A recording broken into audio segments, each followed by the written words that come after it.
Just don't listen. There we go. We're live. Are we live? We're live. It says we're live. It says we're live. We're live. Brett's got to go get batteries. We got zero. This is not how I planned. This is not how I planned this, dude. I had to make some last minute adjustments. Got rained on as soon as you was ready. I got it all set up and it started raining. Can you hear me? I can hear you fine. Does it sound okay? Yeah. Yeah. Or should I get batteries? I don't know. You sound good. Sound as good as Benny. Benny never sounds good. Oh, there you go. At him. Welcome to my world. I think you're good. As long as you can hear us, I think you're fine. All right. I might bug out here in a minute and see if I can find some batteries. But no, let me see. Loud. You're good. I can't handle the comments as good as before. So Brett is in his tent in an undisclosed location. The middle of nowhere. Middle of nowhere. This is his first on the side of the road Starlink trial. But I'm not solar. I'm not on the side of the road. I had to pack this rooftop tent in on my mule. You had to put both mules together and haul it. I like to look at Benny. I got these. Yeah, and I just got this little screen, so I'm hampered. In my old age, I have these big screens in my office so I can see things good. But can't do that here. Oh, you're on your little laptop. So, and I don't have my headphones or my ear things, but if everybody can hear me all right, I won't worry about it. No, I can hear you fine. Give me a thumbs up if everybody in the chat world out there. We already got a thumbs down. Who is that? Who that? Benny, where's your... Where's your spear? Probably some snow hunter.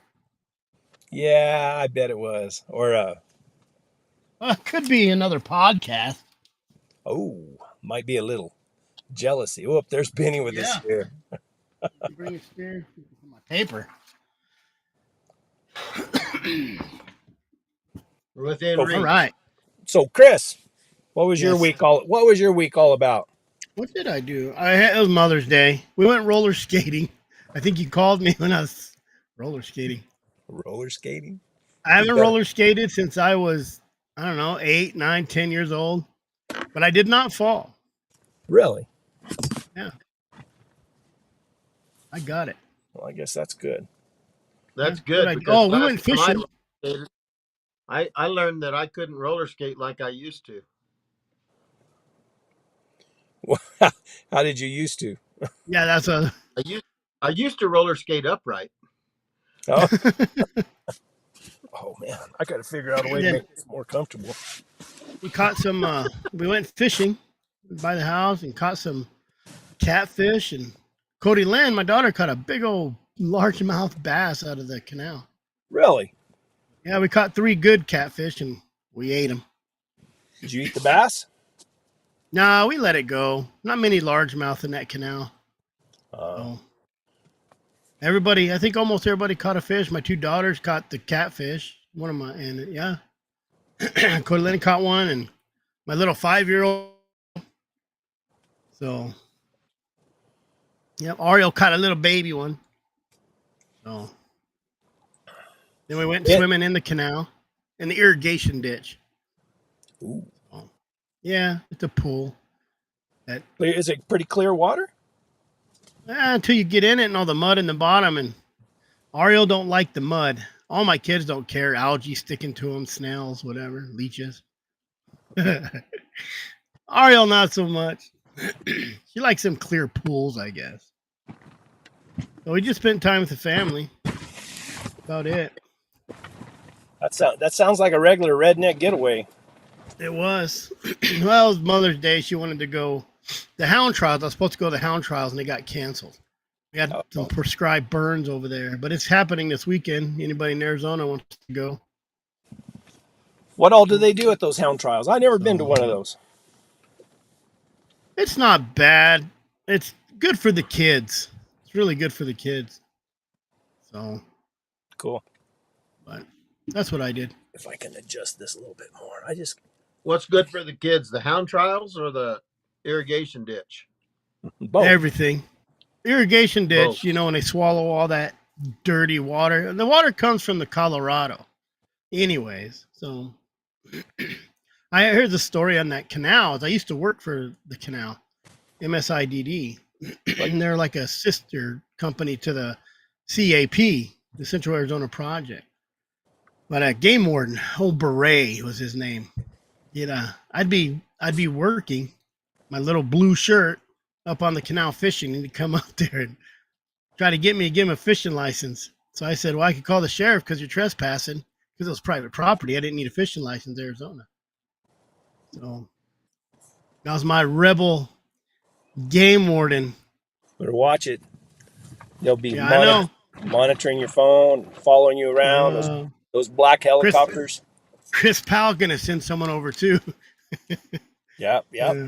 Game warden. Once a game warden, always a game warden. Oh, and then my daughter calls me last night. All my dogs at home blowing up. My wife brought the pit bull down here, so she's not running around, and she's in heat anyways, so she wouldn't be just running around. I have a little Catahoula that runs around, kind of a mean little jip, and we got this Rottweiler Husky thing that I shot twice back about 5 years ago, and it stayed, so we kept it.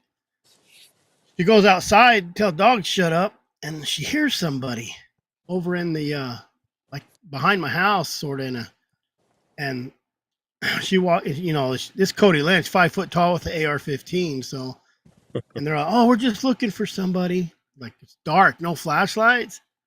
You know, it's hard to get into my house. I got a lot of dogs, so you know, my daughter has her 4 by her little house. My son has his 5 by his, and I got my 10 out back that I got there. So you can't sneak up too good. So my son came over, and the one that's in law enforcement, he came over last night, walked around. Didn't shoot nobody, so I guess it wasn't too exciting. What you been up to, Benny? Oh, I was fishing. Everybody's fishing. That's cool. Except me. I worked on a pump station at that CAP, Chris, and I watched them build the. What was the? I rode my 3-wheeler in it when it was dry. I'll tell you what, when you get in the bottom of that thing and you got mine was a 250R, the 2-stroke. You had to be serious about getting out of that thing without killing yourself.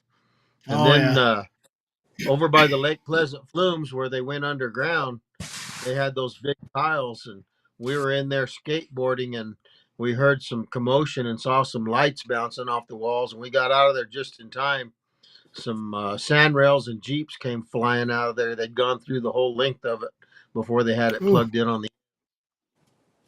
You know, I see people jumping in those, jumping in the culverts going to the road. So there's one spot over here by where my dad lives. It goes across the road about 75, 100 feet, and we have a gate right there. They would jump in that, and suck through that.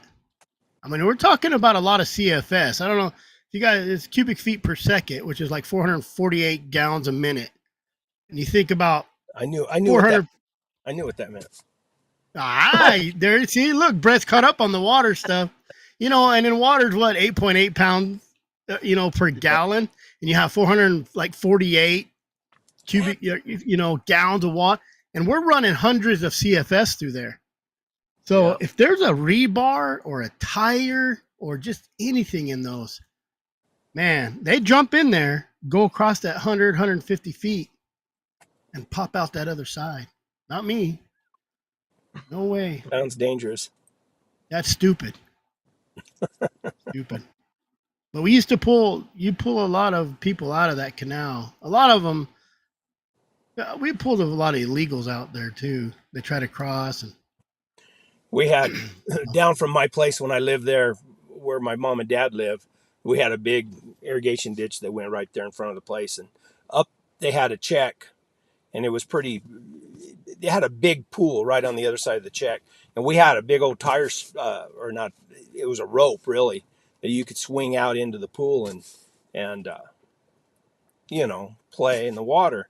And there were some kids, and when I say kids, they were probably 15, 16 years old, and there was three of them, and they were doing that, and then they lost one of the kids, and he was just standing by the check, and ended up he drowned. They had to go find him down the ditch. Oh, Ed's anxious to get on, boy. Hey, can you send him the link? Because I'm having kind of Oh, I think I can. I can. technical Let me see. difficulties here. Yeah, I'll send him the link. Saturday we had a fish fry and cooked a bunch of those fish that I caught. And today I talked to Tony Rivera on the phone. Super, super nice guy. Did you get to talk to him quite a while? Yeah, I had to cut it short. You know, I we were understand. on my time. I understand that. That's cool. I need to send you a copy of that book he sent me. He wrote a book, but he hasn't had it Yeah, published. It's just like a manuscript, I guess, what you call it now. But it's all about jaguar hunting down in Mexico. yeah, he wanted he wanted to know how to get in touch with Billy Marks because Billy Marks bought Richard Holcomb's dogs. So I sent him that. He said he couldn't understand John. His hearing's bad, and it was hard to understand and hear John. So I called John's wife and told her what Tony needs and how to get in touch with him and all that. He wants some pictures of John's dogs, maybe some lions. He said, not the jaguar. That'll just cause trouble. But he wants to put pictures of John in the book because John was so helpful. Yeah. I always heard that Tony liked to get dogs from John. Yeah, I guess he said that John had some walkers that were real cold nosed and they would move a track too. But I guess he said he's got some running walkers, so we know where those came from. And he's wanting to get another pup from John of if he's got any of those walker type dogs that he had before, so that he can put a little nose on those running walkers, so that they'll. What he's trying to do, I guess, is have a real good pressure dog that out of those running walkers, but they've got enough nose and desire to use their nose if the track's bad. But you know what didn't make any sense to me? Of course, it's different country, but he said that those jaguars only run 400 or 500 yards top down there, and I'm thinking, man, they'll go for days over here. Yeah, we'll have Cody on. When are we going to have Cody on, Chris? Next week. Next Monday. Next Monday. Next Monday, Cody's coming on. He was hunting with Tony down there in Mexico. And we can hear the whole story about the running walkers and all that stuff. So are you there, Benny? Yep. So he's trying to cross the running walkers onto some of John's stuff, or what? I think that's what I figured. He wants to. I don't know about all of them. He just wants to do a little experiment and and help John's kind of dogs with the running walker influence is what I got out of it. Hmm. That I've raised like 3 litters of pups just like that now. Well, send him a pup. I don't have any left. Oh no, I got some that are. I think they'd be a 16th running walker right now, maybe an 8th. I gotta figure it out. But that's out of Cody's dogs. So he should know what Yeah, they are. I'll send him one if he wants one. If we can figure out, I don't know how to get one down into Mexico though. you just got to buy him a seat on an airplane and pay 3 times. Well, I ain't paying for nothing. He told me, he said, tell John that I'll pay for the dog to get here, and I'll even pay for him to come down and visit me. And I told Kim that, and Kim said, there ain't no way in hell John's mama's going to let John go to Mexico. And I said, well, John's mama? She said, I am John's mom. Does this make any difference, guys? Sounds echoey. Yeah, this thing's making noises. I got this. These people sent me this thing, and it's really nice. It's a, see if you can see it.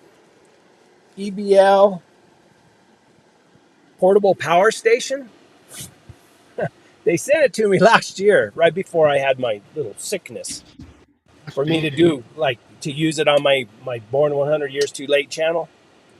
And I never got around to doing it. So the last video I made, I talked about, I packed it in with me. I packed into the wilderness, and I packed it with me.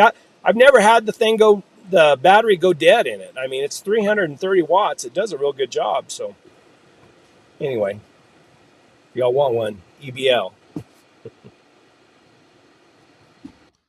Trying to get them this sent. Everything's messing up.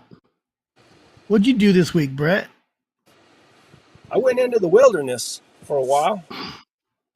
Exact same thing happened as when I packed my nephew's tent in up there on the Animus. When I was coming out, of course I didn't have any time. I was coming out, and there was snow on the north side of the mountain. A big old lion track came in right after me. And then this time, on my second day, I was coming out, and it was already like noon. And right there where those CDT, the Continental Divide Trail goes right through there. And there was a bunch of those CDT through hikers or trail hikers, whatever. And right behind them, there was a big old lion track walking right behind him. I had to have walked through there the night before. But I was having a few little mule difficulties. Again. Well, she just, she's a nice mule. It just, her and I just weren't seeing eye to eye on everything. She had her own ideas about things, and when I tried to change her, she didn't like it. How much is Starlink per month? 120 for your house, 150 for mobile. That was from Josh Weinman. How about if you put your mobile at your house? $150 a month.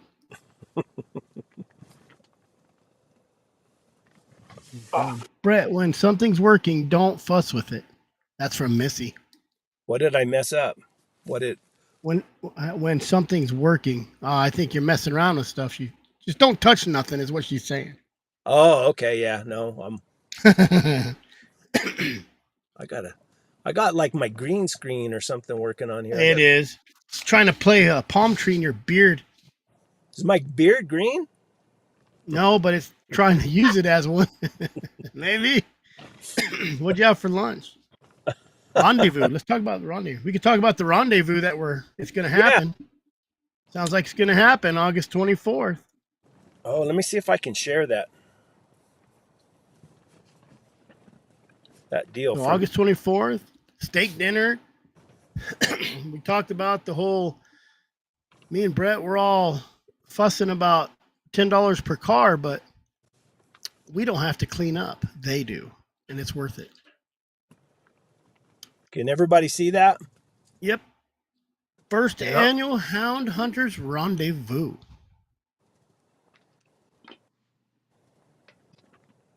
And bear and, I believe, I need to double check this again, bear and lion start that weekend. We have people from Louisiana coming. We have people wanting to come from up north. And we need to get some thumbs up here. Everybody who wants Benny to come, throw a thumbs up. Because Benny's we're going to give you his address, and you all can go have a Burning Man at his house. Yeah, or no, I won't do that, Benny. I'll tell everybody else where to go. I'll post it on the Game and Fish website. I don't know why, but this guy has a whole bunch of sheep horns in his house. Oh, there, I'm getting rid of my green beard now. Boop. Oh, there he goes. It went away. I seen it on the back of your tent. And if you guys want to listen to a good podcast, the real unscripted the real unscripted podcast, go to W Supply. Mark Booth. That was a good one. I listened to it again. You know, speaking of podcasts, have you ever listened to Blood Origins? Yeah, I honestly, it's too quiet for me. He's too bland. I just be honest. He has good subjects, but he just quiet. Like turn your volume up or something, man. It's America. You got to talk loud. Honestly, I have a hard time with his British accent or whatever it is, Scottish, British. Yeah. I imagine he's from South Africa, and they got that accent down there too. I don't know. Maybe. Anyway, sounds snobby to me, and it just bothers me. Give me a cup of tea. But I listened to the one with that guy's from what's the pizza guy that hunts all over the place? Pizza guy. Papa John's. Is it Papa John's? You talking about no, are you talking about it's not Papa John, it's he's the one, is he the one that killed that big elk up there and yes. It's a name though. Gosh dang, someone spit it out there. I know Ronnie, no, Johnny, not Johnny, like You're close, you're close. Come on. People like it's getting me a headache. Sorry, guys. I'm out. It's a pretty popular pizza thing. Starts with an S, maybe. Is it pizza? Yeah, it's pizza. Who killed the big elk up there? And the guy that had it, they had to go to him and say, "Don't mess the hunt up." There's a big YouTube about it. Well, he didn't mess the hunt up. Let me tell you about this guy, because I started out with the podcast. I didn't like him. Thought, here's this billionaire that's got all this money. At the end of the podcast, I mean, this guy's a good guy. I mean, I heard he's a decent guy. Absolutely unbelievable, generous, and like up in Taos, they had a place where during the migration when the elk were moving, they had a piece of highway where they would always get hit, and he likes hunting elk so well that Jimmy John, yeah, I knew it was one of them redneck names. But anyway, he paid to have an underpass put up there and high fence put all the way down so they quit crossing the highway there. I mean, oh yeah, our stupid state wouldn't do it, but he paid to have it done. And then I forget how many like orphanages and stuff like that he's built. And he doesn't brag about it, but he is a genuine trophy hunter. He wants to go for the biggest and the best, and he will pay a ton of money for it. Well, you can come run with me, and I got a big mouth. There, we got Chris Powell on here. I guess we didn't make him mad. Yes, last time. Jimmy John, we did it. Anyway, but yeah, I listened to that whole podcast, and like I said, I don't really like the Blood Origins podcast. I just, it's just, I don't know, just that accent bothers me a little bit. I know that's probably not right. Hey, look at Benny. Brett, listen, I would be showing off my cup, but my wife, like every one of my 18 hoodies and every one of my Yetis and every one of my born 100 year too late cups, she has. Oh, wow. Yeah. Cool. And I'm driving down the road. That's just one of the stickers. I choose what I show depending on what show I'm on. Yeah, Benny's on so many shows. All he got to do is turn his cup. I ordered a bunch of stickers, but they're not like I don't know. They probably shouldn't. I got a bunch. I ordered all those. No, stick on stuff. Some of them ain't so good, I'm gonna let this one flash real quick.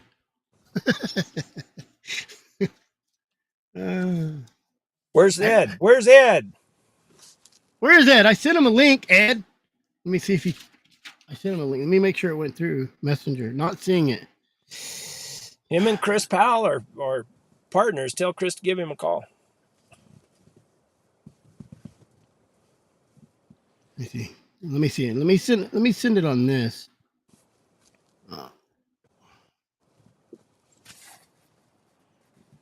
What else we got going on? You got any podcasts coming out? Me? Yeah, like what's coming up for W? You know what? I'm going to share on YouTube the John Clump one because we filmed it. It wasn't just a podcast. We filmed it. And it's pretty cool to put a face to a voice. And especially with John. Oh, my dogs. Goodness. Can you hear my dogs? Yeah. And then I gotta finish up the Warner Glenn. I just don't. Honestly, when I went and sat with Warner Glenn, I was kind of starstruck. I don't think I did a real good job. If it wasn't for Benny, I think nothing would have happened. It was pretty funny. So I mean, I remember listening to Warner or Bruce Kennedy. That when I got that I think it was a DVD. It might have been a VHS at that time. And Bruce sat down and interviewed Warner and Kelly. It was like, man, this is the best thing I ever heard. It's on those DVDs I loaned you. Those lion hunting. He was the first one that. Hey, I bought Warner them. You didn't loan them to me. I bought them. Hey, Chris said Oh, we're on okay. your own with Ed. I don't think that's like not claiming your kid sometimes. You don't want the responsibility of what Ed might say. Now, Ed, I said, Ed, you ought to come on. He said, that's fine. Just don't tell me what we're talking about because I'm no good at knowing what I'm going to talk about. That's kind of dangerous. I said, that's all right. We don't know what we're talking about half the time either. I sent him another link to his messenger. Maybe he can copy and paste it. And everybody, if something happens, I mean, I'm out here. If you could see where I'm out here in the forest, set up remote. It's storming a little bit right now, and there is a big storm coming. If something happens and we're gone, sorry, I can't do nothing about it. Brett was already set up once, and I went to log on, and he says, it's raining, I got to move. So now people need to donate a little bit of money so he can get a bigger trailer so he can have a podcast room in his trailer. We're looking for donations. How many bear and lion trees have Brett, Benny, and Chris, and anyone else that wants to share, and maybe the biggest? No hurry on the answer. How many? I don't even know how many. Not many. I know I've been hundreds of bear trees, but I've only killed my son or my daughter-in-law killed one. My daughter's killed one. My son-in-law has killed one. I killed my first bear I treed in 2010. It was a little tiny boar. Wasn't 150 pounds. I haven't killed one since. I've never killed a bear. When I was up there in those mountains and I got to running them, I mean, I caught, I don't know, I haven't caught 100, but I probably caught 30. But for every one I caught, I bet there's been 10 times I looked for my dogs for 3 days. Because I was running in that wilderness all the time. And man, I got where I broke my dogs off of bears. And I never did kill one. I just never did. Now, people with me, I've had people with me that killed them. But burn up their tags. Man, I bet I've only caught 20 lions in my life. I haven't caught many lions. I bet I've trailed 5,000 of them. But out of that 5,000, probably about 3/4 of them were foxes I thought were lions. Are we talking about legal catches or illegal catches? Well, we can't talk about illegal catches. Oh. I've only been with Benny when I caught illegal stuff, so. Remember when me and Benny caught that jaguar? Yeah. Yeah, I'm the one that had to video it, remember? I remember. Statute limitations. That was over 7 years ago, so statute of limitations has run out. What's weird is we caught it after that green Kool-Aid. We really didn't expect to find a jaguar over there on the other side of Cave Creek, did we? No. Hey, it was a total surprise. When she said stop chasing me, and we figured out it was a leopard onesie jumper. You and your vet techs. Are, we- are, we- Naughty Are we- Nina. That's why I call her Naughty Nina. are we going to have to put Ed in the same basket with Brent Reeves? Hey, speaking of Brent Reeves, we were going to have Brent Reeves on, and we kind of kept it quiet in case whatever. But now, no, I got hold of him again. He said, "You better remind me." And I said, "Listen, man, I'm going to bug you." So he's Brent Reeves. If anybody wants to tag him and let him know, he said he's going to come on the show, not this Monday, not next Monday, but the Monday after. So like the 27th, I think. Cody King's coming on next Monday. And Brent Reeves is supposed to come on And 2 Mondays from now. Cody is going to have the chaga bug expert with him. Yep. Or the chaga bug expert is going to come on with him. So I don't think they're going to be together, but I'm going to send them a link, or Chris is going to send them a link also where they can come on. And we can ask questions about that chaga bug. They say that's a bad deal. And Yeah. So well, I listened to that Cody King one we did, and he said he's like 1980s warning you that they're going to drop the bomb from Russia, warning you. He said, "I'm telling you, it's coming. Be ready for it. Just a matter of time." And what do we see? I've got service, but link isn't connecting. I'm not getting any notifications. What is it saying? What is it saying, Ed? You want me to send you another link, Chris? No, it's the same link that guestecam.live, and it popped up. ADAC 2166B. I've never caught a bear, and I've tagged 2 mountain lions. I hope that answers the question. Michael Smith wants to know if we tied the jaguar. We can't talk about that because that would be illegal. Yeah. She might have tied us. We said we caught him. We didn't say anything about killing him. Well, we didn't say if it was a him or her either. We don't like to talk about her jaguars that are in the United States. No. No, that would put a stop to everything. Yeah. I'm going to take a picture of this. Well, You guys continue without me for a minute? Yeah. Listen to Hey, don't fall down the ladder. I've seen how you get in and out of there. Hey, I bought a new ladder for this thing. Did you install it? Yep, I put it before I left. Put it on before I left. So it's got rungs all the way down. I don't have, you know how you're going down something and you're hanging on and you got to, you're digging with your foot trying to see where the next rung is. And you don't ever feel confident. You have to wear a harness. Yeah. This is easier. There's rungs every so many feet. So, all right. Okay, Ed Barnes. Should I wait? Trying to send. Oh, there he is. There he is. I'm going to get him on before I leave. Did he get on? Yep. All right. Man, that was the longest it took us to get some run. There he is. Ed Barnes. Should I wait? Trying to send. You guys hear him? Go there. There he is. I think he's echoing. You got back feed or something, Ed. Are you watching it? Oh, yeah. I don't hear nothing. I think it's good. You don't hear me? Yeah, there you are. I can hear you. Is it still echoing? No, I think did you have it on YouTube already? I think we were hearing us. Yeah. Okay. I need to get you're going to have to talk a little bit louder, Ed. For me, anyway. Or turn your volume up. That's what everybody says. I'm a soft talker. Let me see. Are you? Look at us all kicked back and relaxed.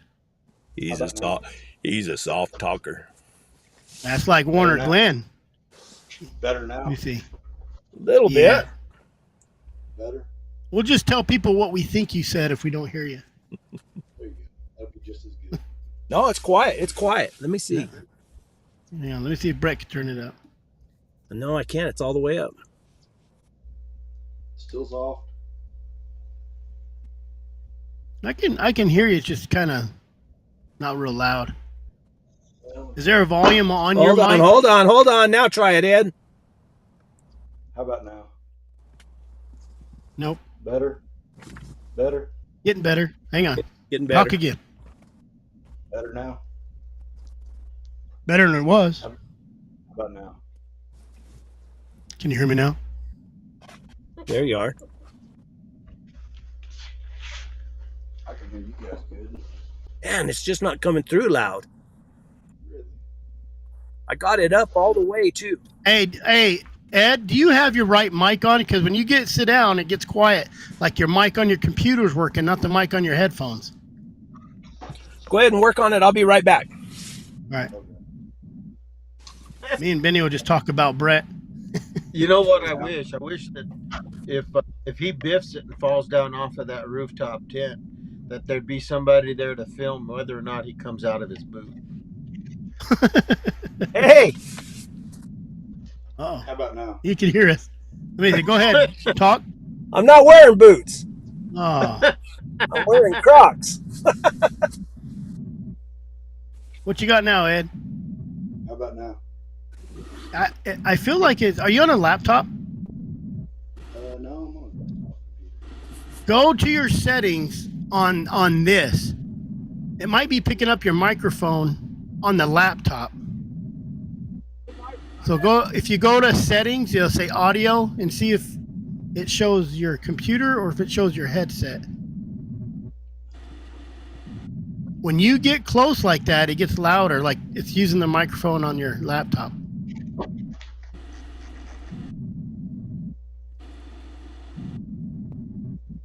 Well, you're asking a lot. You see where it says settings? No. There's a little settings thing in your picture.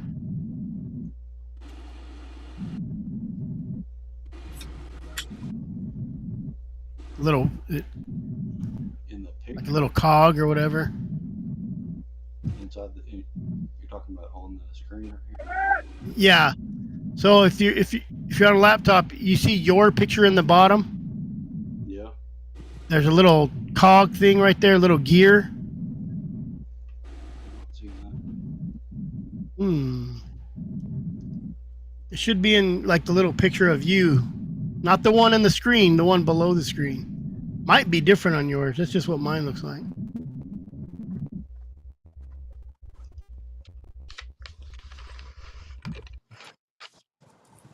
Oh, he bounced, and we can't add him back on until Brett gets back.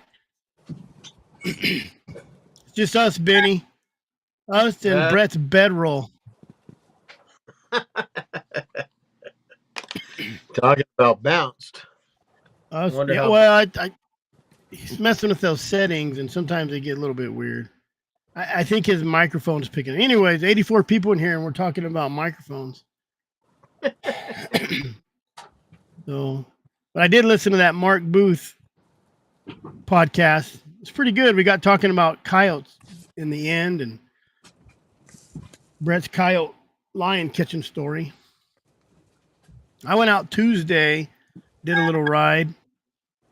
I mean, I got to text Ed and say he has to wait for Brett to get back. Yeah, I was at a T-ball game Thursday, and my daughter-in-law's dad asked where all the fish were, and I said they were in the freezer. So he decided that we need fish fry. So that's what happened to me. I cooked up that catfish. I made some good catfish. Well, they weren't super big, but they were big enough to eat. I told my wife that a quart Ziploc bag of fillets will feed 10 people, and she said there's no way. So I fried 5 quart bags, and she says, "Oh my gosh, that's too damn many fish." I said, "No way." So now you're eating fish the rest of the week? Yeah, I've been using. I eat a couple of fish for a snack. A little, I made them about that big, so they're bite size, and I use Zatarain's Cajun spicy breading. So Gives them a little boost. Look at my wife said lies. Why would she say lies? You know, I don't know. I I never think that's a lie.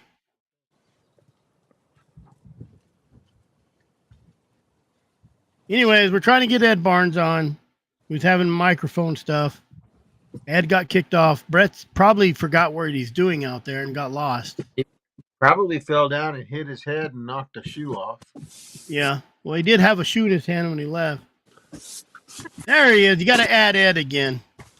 Oh, there he is. We tried to go to settings. I feel like his microphone's picking up off his. How about now? Oh, that's There good. you go. So good. Okay, let me turn my headphone apart. One of y'all say something. Can you hear us? Something. Okay, He is that said good? one. Yeah, That a lot sounds better. Sounds real good, Ed. Yeah. It was picking up the wrong mic. You're right. Well, I wasn't right. I'm stupid a lot, and I make so many mistakes that I know how to fix them now. This stuff is so hard. That's why, like, me and Tanner, like our podcast we only do in person because I can't stand all this like technical. Yeah. I like Well, it. I like it in I person think- better too. I think we all just all load up and go to Ed's house. Come on. Come on over. Go kill some hogs. I've been trying to get a hog guy on for 2 months now, and they're either too busy or they're scared, or they'll jab a knife inside of a hog at midnight, but they don't want to get on a podcast. Yeah, that's kind of the deal with hog hunting. Like it attracts a certain kind of personality, and it's kind of like an alpha personality. But that alpha personality doesn't always translate to like doing this kind of stuff. You said who does another podcast? You said Tanner? Tanner Her. Oh. Which podcast is that? We do a podcast called The Dog Men. Oh yeah. Where it's not, I think I just it's not just all about hog hunting. Like we go hunting with other different dog sports because I think all the dog sports kind of relate back to any sport you're in, but especially dog hunting. It seems like we can learn a lot from other dog hunters. Oh, absolutely. That Mark Booth one, that deer hunting's a whole different game. Deer dogging? Oh man. We don't chase deer over here in New Mexico. Well, Yeah, speak chase for deer. yourself. we don't want to chase deer here. So when you hear about people chasing deer, it's kind of taboo over here. So, Yeah, I think it's only still legal in a few states. yeah.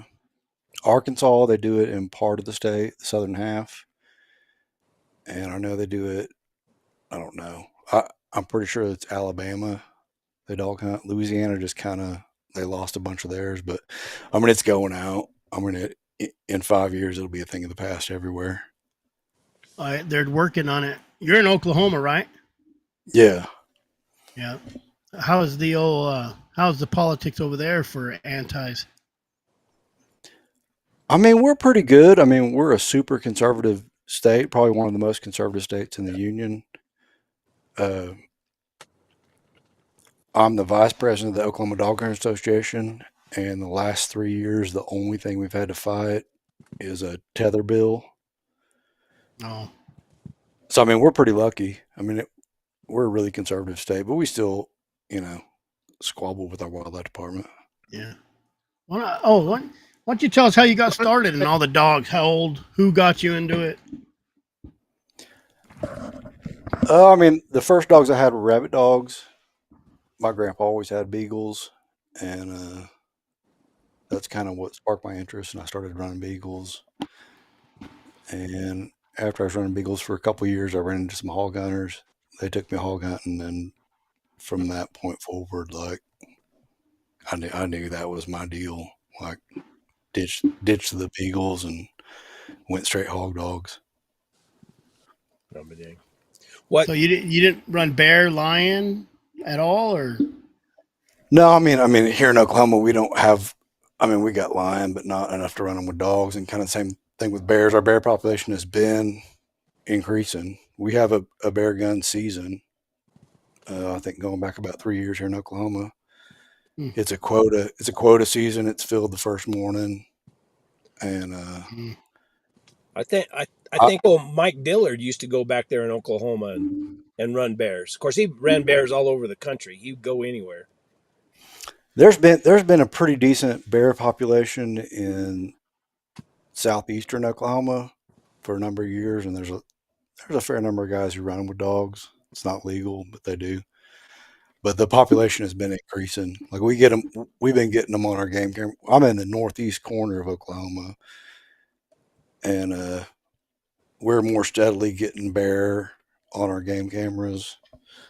It's not quite to the huntable population yet, but give it 5 more years. I had a guy that came down when I was living up in the mountains. I had a guy that came down. I wish I could remember his name. He was from Oklahoma, but I think he was from up there somewhere. And he had cur dogs. He ran cur dogs, and I almost had his name. But he came with Mike Dillard, and he had some mules. He was a good mule man, and I think he ran hogs too. I think he ran hogs and bears up in there in that country somewhere. Yeah, I mean, most of the guys we have in Oklahoma that run bear, they're also hog gunners. Yeah. Them trashy hog dogs run anything. Does it take about the same kind of dog?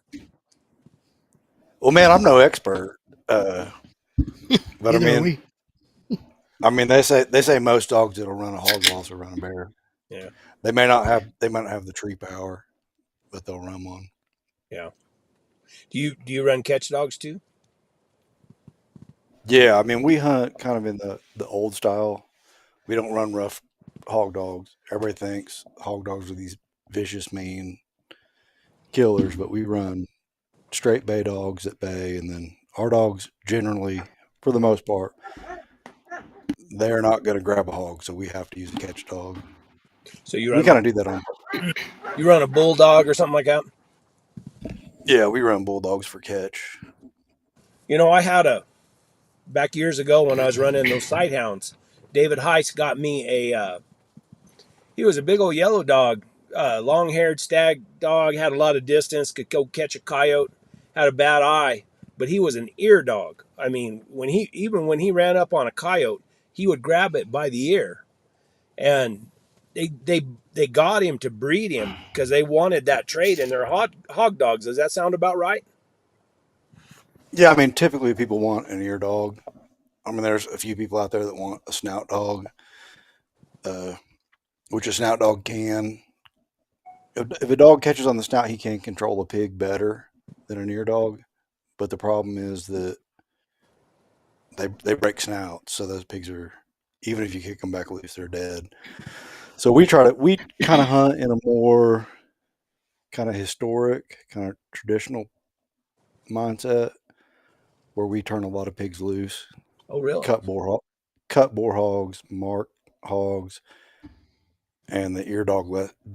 An ear dog can catch you a hog, but do less damage to the pig, so that they're still going to live. And so you say you let some, you castrate or cut them and you let them go? Yeah. How does that? It's not totally legal, but I was going to say, how does that go? Chris isn't on here now, is he? Mute him. Kick him off for a second. How does that go with the landowners, though? Do you get to run on a lot of public land, or do you run on private? And if you run on private and you do something, I mean, will they get upset? I mean, we run. It's 90%. A lot of private land in Oklahoma, right? As far as most states go, we've got quite a bit. I mean, we hunt public. The thing you have to remember is that, so when people think Oklahoma, they think flat, prairie. I'm in the northeast corner, hills. We're in the foothills of the Ozarks. Yeah. And some ranchers don't totally agree with this, but pretty much these hogs aren't, they're not destroying some dude's crops. Yeah. They're not really doing that. They're not doing that much damage. I mean, it's super rocky here. Our pigs hardly root just because it's so rocky. They don't all agree with us cutting them, but Well, I remember years ago hunting with Orville Fletcher. Of course, we were lion hunting, and I talked to Orville. I said, "What do you do on these private ranches? You get permission to hunt on one of these ranches, and they don't want you to leave a lion. I mean, so you treat a little old, sub-adult female or something, and there's no glory in shooting her out of a tree or anything.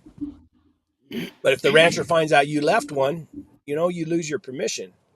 And Yeah, I mean, you pretty much do what the landowner, wants you to do. well, Orville's explanation was he just looked at me and said, "That's why you hunt alone. Nobody knows what you do." Yeah, yeah, we're not Yeah, when exactly alone right here. Benny can relate to that. Chris said retired. Guys. Man, we're not going to let him forget it, though. No, we're He's not. got even if he wasn't, he's got no jurisdiction in Oklahoma. Yeah. I think Texas ruins the hog hunting perception because it's all shooting them with machine guns from at night from helicopters, and there's just so many of them. You guys aren't really overpopulated like that up there, up north, are you? I mean, we don't have as many as Texas, but Mhm. we've had hogs here. We've had wild hogs here since, we lost our, Oklahoma lost our free range in 1969, January 1, 1969. And we've had a hog problem since that first January 2nd, 1969. We've got a pretty good population. We don't have the population that Texas has where you can just like machine gun these things down and think you're not going to hurt the population. But we've got plenty. But the thing is, like all these states, so what a lot of people don't realize is that the federal government through the USDA, they give grants to all the states for hog eradication. So it's in every state's best interest to magnify their hog quote problem. So that they inflate these numbers because it means they get dollars. Funny. All it's about. It always comes down to dollars. Mhm. The thing is, wild hogs in the woods they're a resource, man. Everybody looks at it as this like big detriment, and it's like, dude, it's free pork running around in the woods, and you guys are mad about it. There's pork chops out there for the taking. Yeah. And the USDA has done, USDA and fish and game departments all across the South have done an amazing job of propaganda, of convincing these people in the city and even people in the country that these wild hogs aren't fit to eat. They are, I promise you, you can't go to any store and buy pork that tastes as good as the wild hogs we catch out in the woods. Really? What are they eating? What are they eating mainly out there? Where Organic? we're at, yeah, it's definitely organic. Where we're at, they're eating, on the natural side. We're still lucky enough. Timber companies haven't totally taken over Oklahoma, at least not the northern part. So our hogs are still eating acorns. That's their main. Of course, it fluctuates through the seasons, but I would still say acorns are their main food source. Well, When they're not eating those, they're eating cow cubes out of ranchers' feed bins. Or, a hog is a master of making do. Like, I've hunted places out in West Texas where I looked at West Texas, kind of similar to New Mexico. I've looked at land and thought, there is no way a hog can make a living around here, but a hog will make a living anywhere it's at.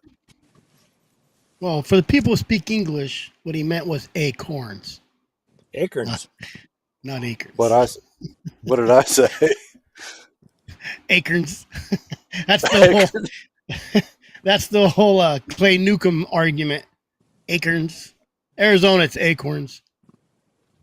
We just speed it up a little bit, I guess. Speed it up. Is your speed it up? Is your like your big boars?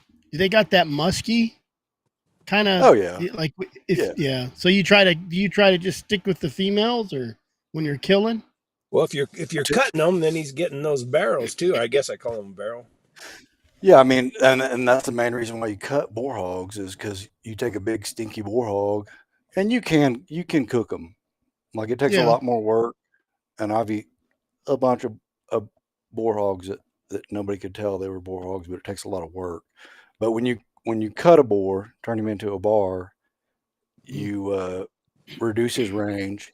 He doesn't range as far. He forgets about chasing tail, so all he thinks about is eating. And you cut a boar, and he's gone for 6 8 months. You know, he's already kind of lost that musky smell, Yeah. and he's gained a bunch of fat, and in hogs, Oh yeah. fat's where the flavor's at. So next time you catch him, he's dinner. Oh yeah, when we catch uh, bar hogs, they go to the table, Good deal. and that's why I say like we hunt in a more traditional sense, and and that kind of fits with the history, bar and hogs, making them good for the table. Hmm. Uh, Do you rig? I mean, how do you locate your hogs? we typically, we don't. We've got a fair number of hogs, but we don't have, like we said, we don't have the population of Texas. They're not behind every bush, so we typically have like long range dogs. Our dogs are our dogs are free cast. Mm. So So how many? So How, you take them how to an many do you area get? and you road them through that area, free casting them. no, we don't road. I mean, we do road every once in a while, but we typically free cast. So we're gonna go to a place. We kind of have an idea of where hogs are going to be at. So we'll, uh, be half mile from the spot we think hogs should be at, and then we cast into areas that we think hogs will be. So you get out and walk into those areas. No, and we got free cast dogs. I mean, Yeah, I think we're having a terminology uh, problem here. What I call free casting when the dogs are on the ground, whether you're driving, a road or riding a mule or whatever through the hills, the dogs are free casting. They're on the ground, locating their own track. And yeah, when I I say, think what you're saying is you get into an area and you got long range dogs and you put them down and they go and find you a hog. yeah, we have long range free cast dogs. So we're not walking dogs. We do road hunt dogs in certain areas at Yeah, certain times, but for the most part, uh, when we take a dog out of the box and bring them to the front of the truck and point them a direction, and we drop them, and they they're go gonna into go that area. That's cool. they're Do they're you gonna go a have, mile, 2 miles, 3 miles. do you have much trash problems with those dogs or? We really don't. And the funny thing is, like, I don't really even trash break dogs very much, but uh, we usually have one or two lead dogs that are straight hog dogs. They're not going to trash. And like when you throw your old pups in with them, so, like I live far back, like I live kind of in the middle of the woods, so a lot of my dogs just run the house, and they trash every day, skunks, coon, deer, whatever. But when they get to that point where they're ready to, take hog hunting, if you throw them with straight hog dogs, most of them They're are gonna going to run with them dogs and be pretty straight dogs from there forward. I mean, they're gonna follow the older dogs. Yeah. yeah, I'm not going to say we don't run trash. We do every once in a while, but we don't have the problem. I'm not real like a lot of dog hunters are real. Uh, they're all about getting these dogs trash broke. To me, that's really easy. I don't even focus on that much on that much. I think I mean I of course lion hunting and and trying to grub out old cold tracks. It's a lot more difficult, because you have a fresh deer track or something fresh, and this dog's struggling trying to trail this lion. It's a lot harder situation to try to break them. I think. I mean, we deal with it. You know, I'm not gonna sit here and say we don't have dogs that run trash. We do, Yeah. but I think it's kind of a mindset deal. Like when the dogs, like I hardly ever shock a dog, Yeah. and they just kind of, I don't even know how to describe it. They know we're after hogs, and they kind of run hogs. Yeah. I mean, that's Yeah. kind of No, oversimplifying it. Yeah. I understand that. Do you, so if you use a catch dog, do you walk your catch dogs in on a leash or? Oh yeah, I mean, typically we like to. I mean, the hogs. You know, 20 years ago, we could walk into a bay, and we would, you know, watch the bay dogs bay the pig, sometimes for 15, 20 minutes, and then turn bulldogs loose. That's still our goal. The hogs get a little bit wise to the game, so we have to be a little more stealthy today. But we typically, I mean, we try to walk in close enough where we can see the dogs baying, and then turn a bulldog. So it doesn't always work that way, because lots of times, like if a hog keeps breaking on us because he hears us getting out of the truck, hears us coming in, sometimes we have to turn bulldogs from further away. But you know, for the most part, we are within 50 yards of the bay before we turn a bulldog loose. Got a couple questions. How do you determine if a bar hog is ready for butcher? Oh, I mean, if they've been barred for at least 3 months, they're usually pretty good. I mean, it's pretty much You about prob- the fat on them. Mm. And can you road rig hogs? You guys rig them at all? Does anybody you know rig them? Can they be rigged? I bet Oh they yeah, can. I mean, lots of people rig them. We don't rig. I mean, we do rig. I mean, we Not on purpose or just accident. not. No, I mean, we do on purpose. I mean, Yeah. we all have a chain and a snap on our hood, and at some places we go to, we'll throw a dog up on the hood Mm. and rig them. Where we're at, we're in mountains. We don't typically get super close to pigs, so rigging's not as prominent where I'm at. If you get down central Oklahoma, western Oklahoma, where it's more cropland, yeah, they rig hogs all the time. We like to have we like to try to have one rig dog with us. Sometimes we'll cast dogs, and when they start getting a mile and a half, we'll throw a rig dog on the hood and start just kind of easing, getting a little bit, just getting closer to the dogs in case they do something. And if a rig dog hits while we're driving, we'll sure dump them. And y'all still knife them? I mean, most of what we catch alive. Oh, okay. And you tie them and take them back, huh? Yeah, I mean, we rarely stick pigs. So, We do if landowners are on the hunt, or you they do when like you to see. have to. Yeah, they like to see dead hogs. I don't like to see dead hogs. You don't. It's like us with, a lot of us with lions, they say, dead lion leaves no tracks. Without any tracks, we Yeah, I don't get mean, the trail. and that's what I'm saying. Like we hunt in a more traditional. I mean, like, are you guys familiar with free range? The Well, I was going concept to of ask you when you said you lost it July or on the 1st.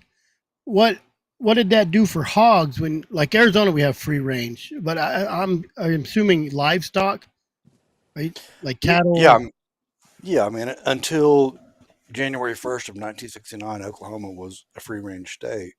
So, you know, my grandpa, my great uncles, they had uh, hundreds of cows and hogs in the woods. And they might only own, you know, like my grandpa only owned 120 acres, but he had hundreds and hundreds of cows and hundreds of hogs, because it's so weird, because it's such a foreign concept to most people. But uh, you didn't have to be, you know, a huge landowner to have a huge number of cattle. So, back then everybody, every poor hillbilly had a bunch of woods hogs, which were just, his hogs that roamed one county, two county, three county, but they were earmarked and they were his, and for the most part nobody touched them because they held his earmark. So it was kind of like a more, democratic way of land ownership than it is today. Uh, and those guys used a bunch of means to gather their hogs and their cattle, but for the most part they used loose baying dogs because they didn't want to harm their livestock. So we kind of still hunt in that same vein. We kind of, it might be over dramatizing it, but I mean, at least for myself, like when we go hunting, to me, it's kind of like a reenactment of our history. So It's a Southern cracker thing. I don't know if you guys totally get it. Yeah. So were you raised there in Oklahoma, or? I lived in Oklahoma till I was 12, and then my family started moving around. But yeah, I was here till I was 12, and I came back when I was 18. Oh, So is this a generational thing, hunting hogs? Like it go way back with you guys, or when did you start?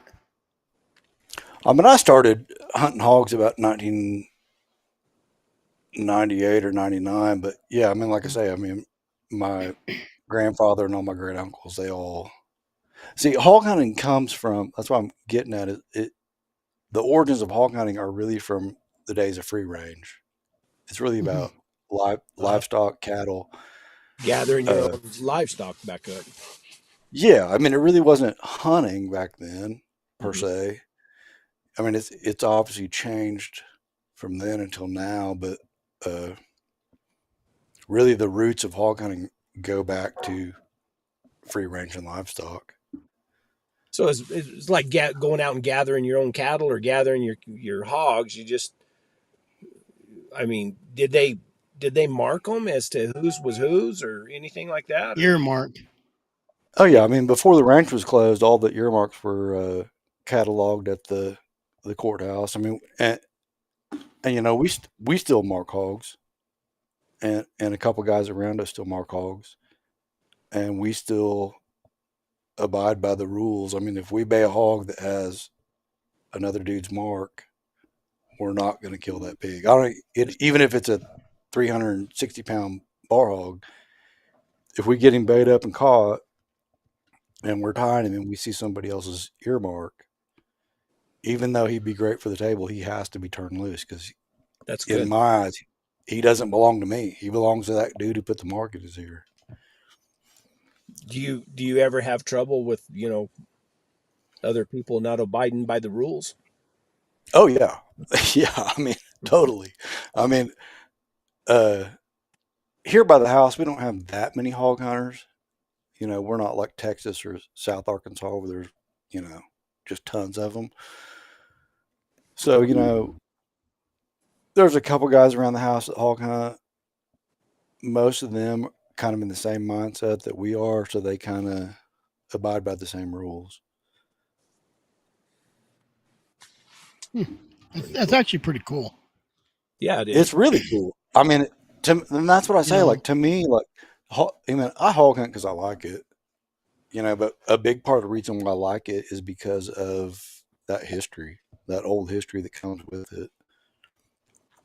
Not a it's lot not of these young guys don't understand that history and they don't go by it, but I'm gonna stick by it till I'm gone. Well, I'd never heard of it. Of course, I've never hog hunted or anything, but I'd never the heard same of with that. cattle. You With know, what? cattle.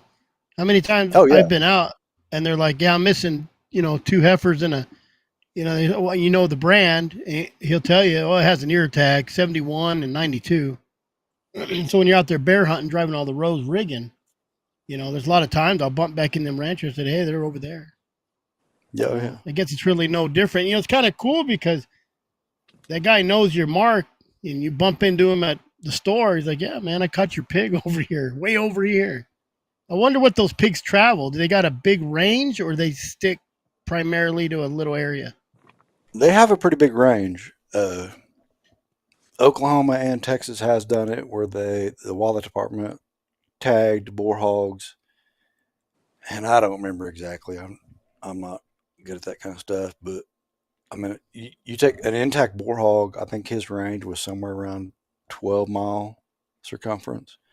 But that's what I'm saying. You bar a hog, you reduce his range incredibly, like because he's not chasing tail. So all he's looking for is food. So when you bar a hog, if you bar him in a good area where he's got plenty of access to food, water, shelter, and not a lot of human contact, he's going to be in that general area. That's cool. Crazy stuff. Crazy. Have you guys ever heard of people barring bears? I haven't. That's harassment of wildlife in Arizona. They should. I know. It'd be kind of cool. I'd like to see them do it. I know some guys around who bar bears, and they say it's the same thing as a pig. They said when you bar him, same thing. If he's got access to food and shelter, he's going to stay in that general area, and he's going to get a whole lot fatter. I was going to say, I bet he gets big too, don't he? I don't think they hold him by his back feet though either, do they? The guys I know who do it, they trank them. I was going to say, you got to I was gonna tranquilize. say. Because hey, Where's you know that? what I always say, like any old Yahoo can go catch a pig. Turning that pig loose is where you separate the boys from the men, and I can only imagine turning loose a bear. But no, the guys I know who do it, they trank them. How many times they catch those bear again though? I wonder. I don't know. And that's the thing. Like when you bar a hog, his range is gonna decrease. He's gonna be easier to bait. He's gonna be easier to get on. Not always easier to bay up. Like I was going to say, tend to be. after you've messed with them like that, is it harder to catch them or harder to bail them up? Yeah. I think it's harder to bay them up. And most of these pigs in the woods, they kind of know the game. Like a lot of them be easy to bay up, but as soon as they hear humans or bulldogs coming, they're out. But them bar hogs are even that's magnified in a bar hog. I mean, think about it. If you got cornered and somebody cut your nuts out, it'd be pretty hard to corner you again. It's happened to me 3 times. You had your nuts cut out? Yeah. It's only happened to Benny once, and she never gave them back. It only has to happen once. She's got them in a shoebox there in the closet, and she lets him play with them every now and then. And her keychain. Yeah, I know a lot of guys like that. Benny, we can't hear you. I don't know why. Oh, there you There go. he goes. No, that's all it takes. But so, Brett, you and Chris have never been on a hog hunt? Never. With dogs? Never have. No, I haven't. I've always wanted to.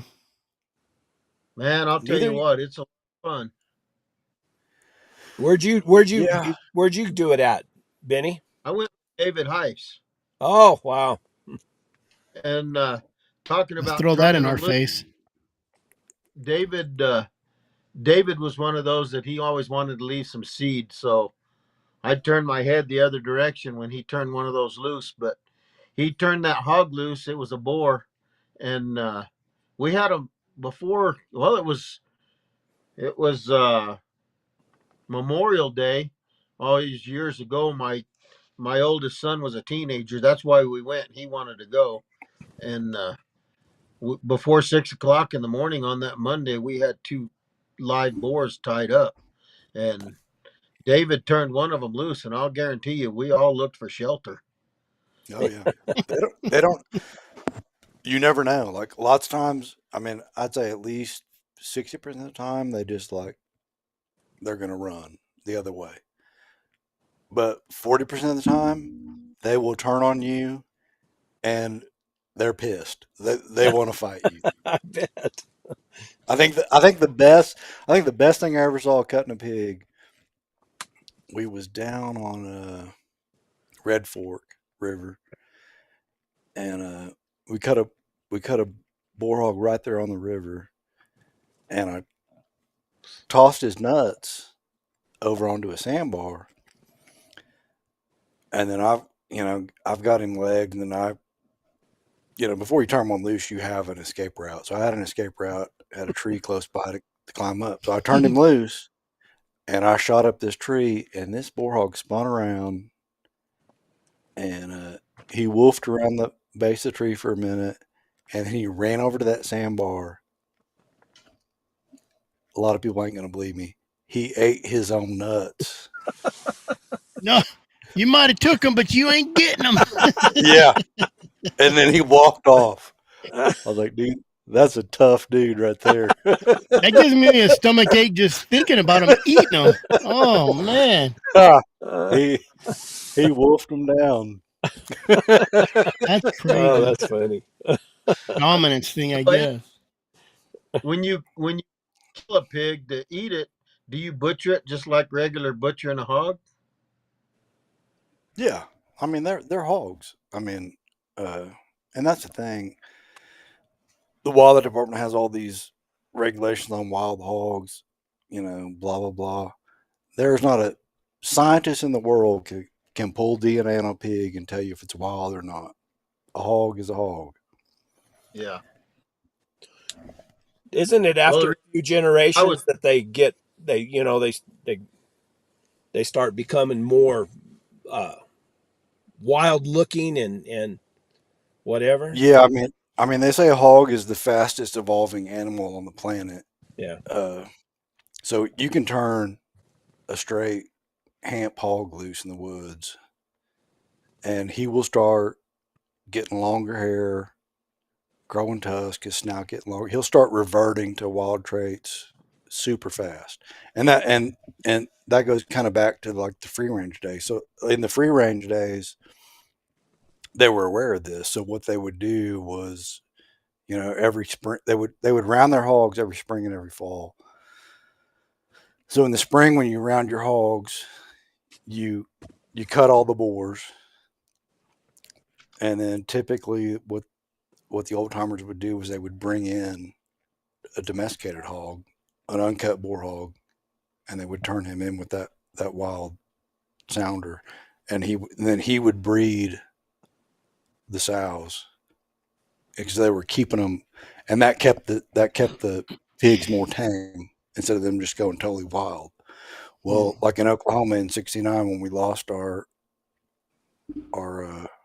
range rights, people couldn't do that legally anymore. So then the boars weren't getting cut, and those boars that were becoming more wild were breeding the sows, and everything started becoming more wild and just kind of going out of control wild. So, wildlife department can bitch about wild pigs, but they're the ones that created the problem, because the old men and women back in that time, they were keeping those pigs fairly tame. I mean, they even drove those pigs. I mean, they were tame enough in some instances where they took dogs and drove them. And you ain't driving. Benny, there's a high fence over by my house, and I sold them. I got out of pigs. I had a bunch of Hampshire Duroc crosses, and they bought every one of them. Those females turned them loose out there for theirs. Benny, is it true that a mutual friend of ours bought a Russian boar from the San Diego Zoo? I don't know, but I do know that said person turned some hogs loose over in the capital. That's where I think that Russian boar was turned loose too. He used to have some Russian boars at his house, and he would feed them roadkill deer too. He's just a wild character. We killed one of those boars, and he said, "I don't want to eat that nasty thing. You want to eat it?" And I said, "Hell yes, I'll eat it." And so I cubed it up. I cut it up and cubed it up and made cooked it in my disco like a Mexican, and made some red chili asado. And when I let him have some, he said, "Hey, if I catch some more, will you cook them like that?"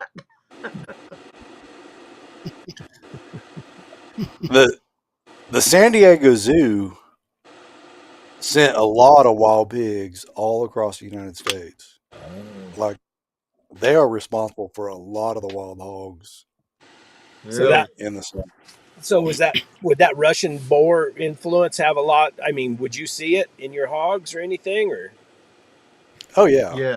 Uh, I mean, and that kind of goes back to what I was saying. So in the old days, people brought in domesticated boars to breed their sows, and it kind of kept everything calmed down.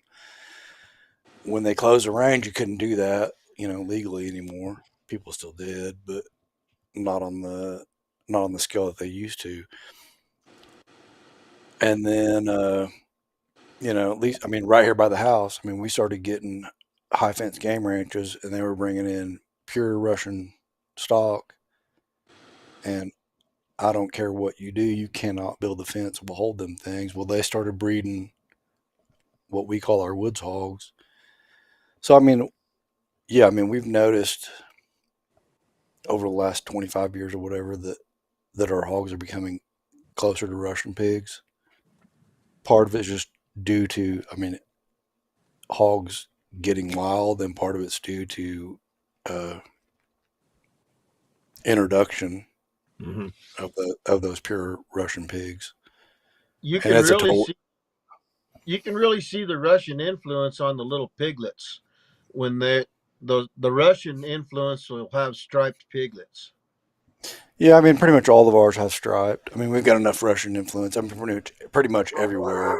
You um, I mean, I say South. I mean, I consider Oklahoma South. A lot of people don't, but uh, throughout the whole South, the Russian pig influence is.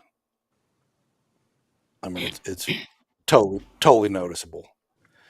But a lot of it came from, and that's the thing, like uh, kind of the low dude on the totem pole. Us poor crackers, we get, we kind of get blamed with that. It was not us who brought Russian pigs in here. It was the San Diego Zoo and Rockefellers and all these rich people who imported Russian pigs from Germany and thought they could hold them in with a fence, and they couldn't, obviously.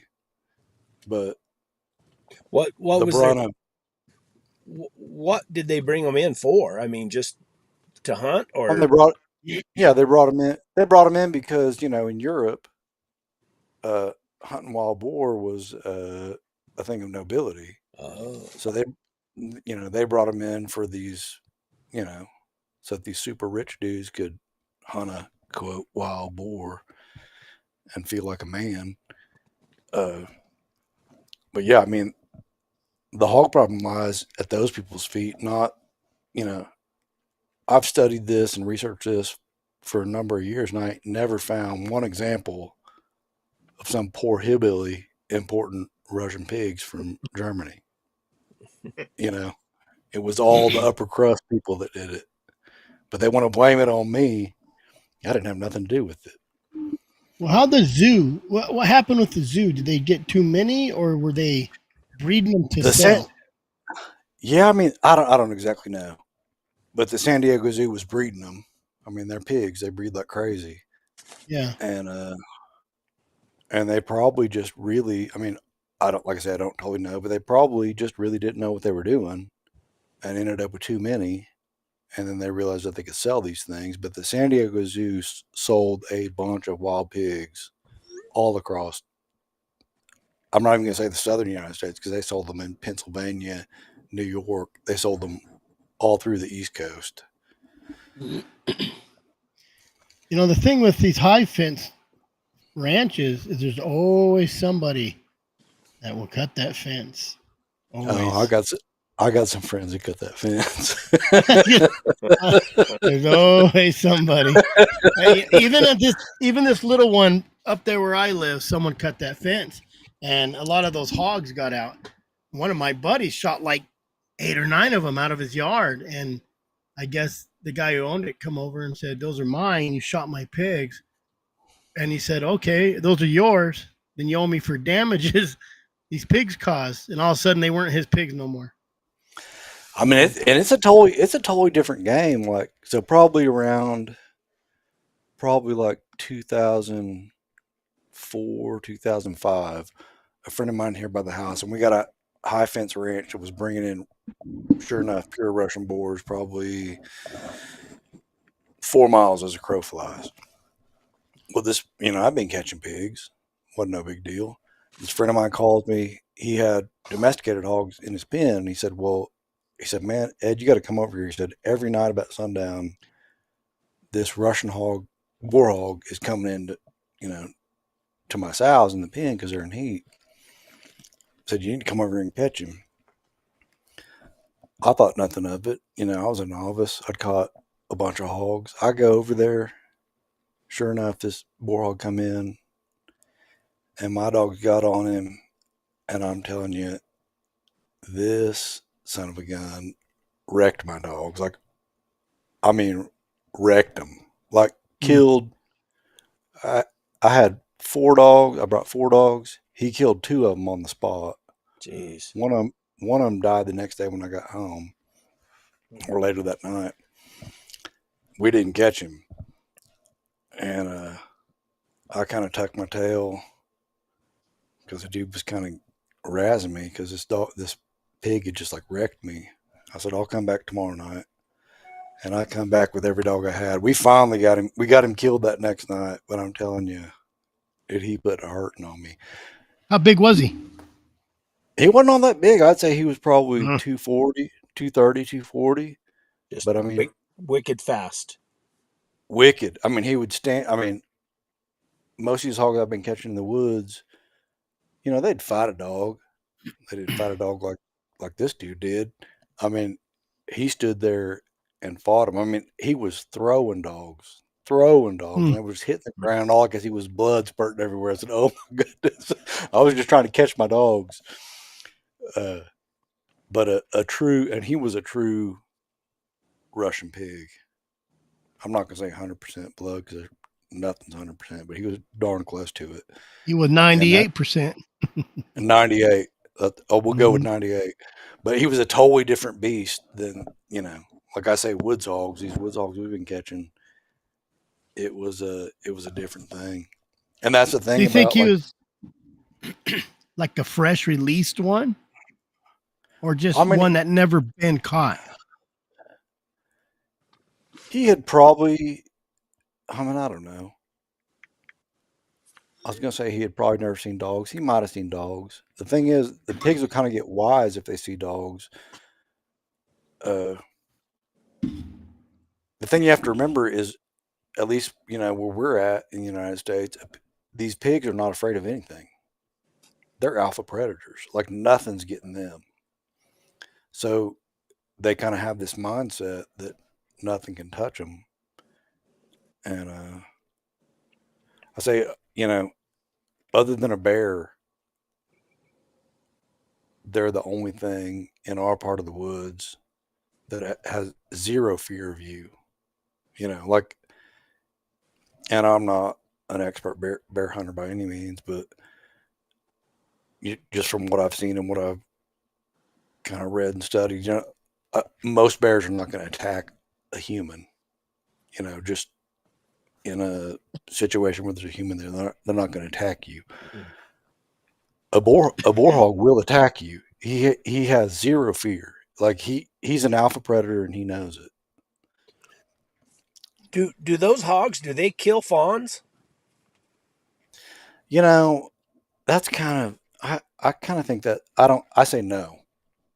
I think that's kind of like, sure, there's pictures and videos out there of boar hogs with a fawn in their mouth. And I really think most of that is just an opportunity they got. Yes. It's kind of like coyotes. Everybody wants to say coyotes are killing calves and all this. Coyotes really aren't killing calves. For the most part, they find a stillborn calf, yeah, they're going to eat it, and yeah, you might get a picture of some hogs or coyote on a calf, but chances are they didn't kill it.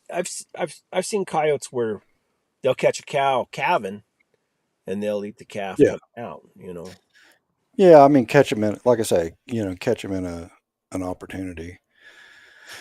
when I was a kid, I was amazed. I was up on a ranch and shot some coyotes, and the lady there, this was back in the like 76 or 77, and coyotes were coyote hide was bringing a lot of money. The fur was up, and we just gave her the coyotes, and and there was a bunch of hogs there on the ranch, and she skin those coyotes and throw those carcasses to the hogs, man, and they would just absolutely clean them up. It was amazing. I mean, it's kind of funny because there's probably like 2 or 3 pictures that kind of go around the internet every couple of years of a boar hog with a fawn in its mouth. Mm-hmm. But if you look closely at the photos, they're not from America. Oh, I mean, it's deep snow. You can tell by the pig it's like pure Russian. It's probably, you know, Germany somewhere. And yeah, over there they might. But like I say, here in the United States, southern United States, we don't have. I mean, we're talking two different. I mean, it's not two different species, but it's darn near it. yeah. I mean, if hogs want to eat, at least where I'm at, our deer population is so out of control.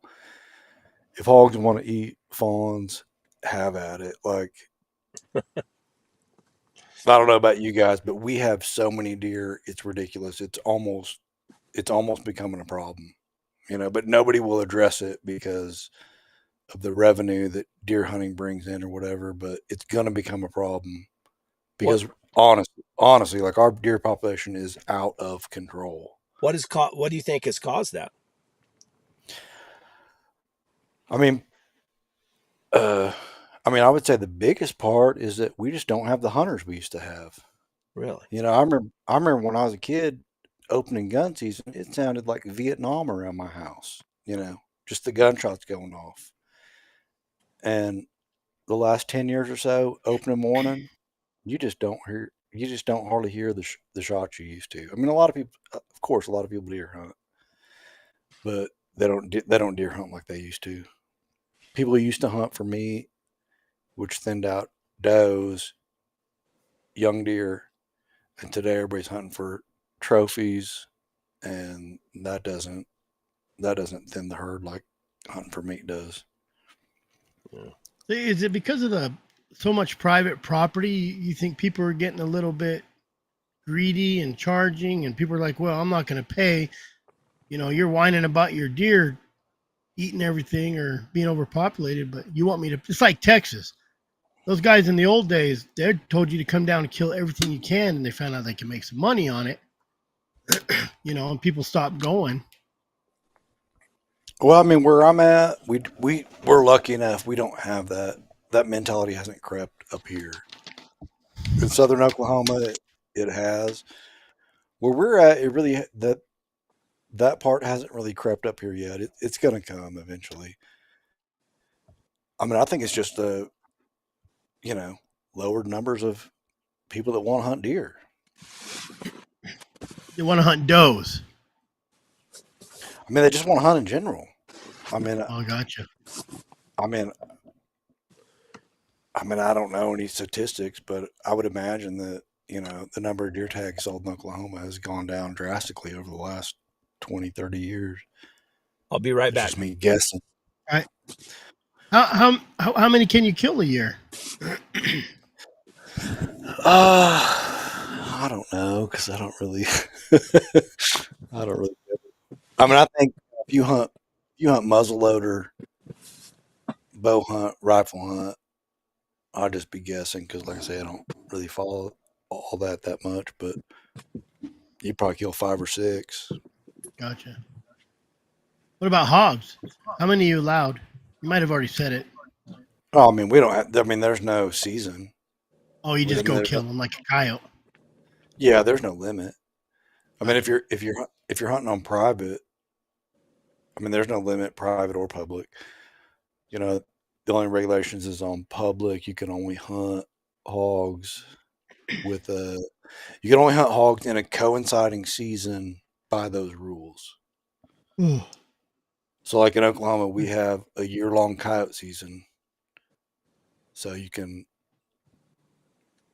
year-long, except for deer gun, you can hunt, and turkey season you can hunt hogs.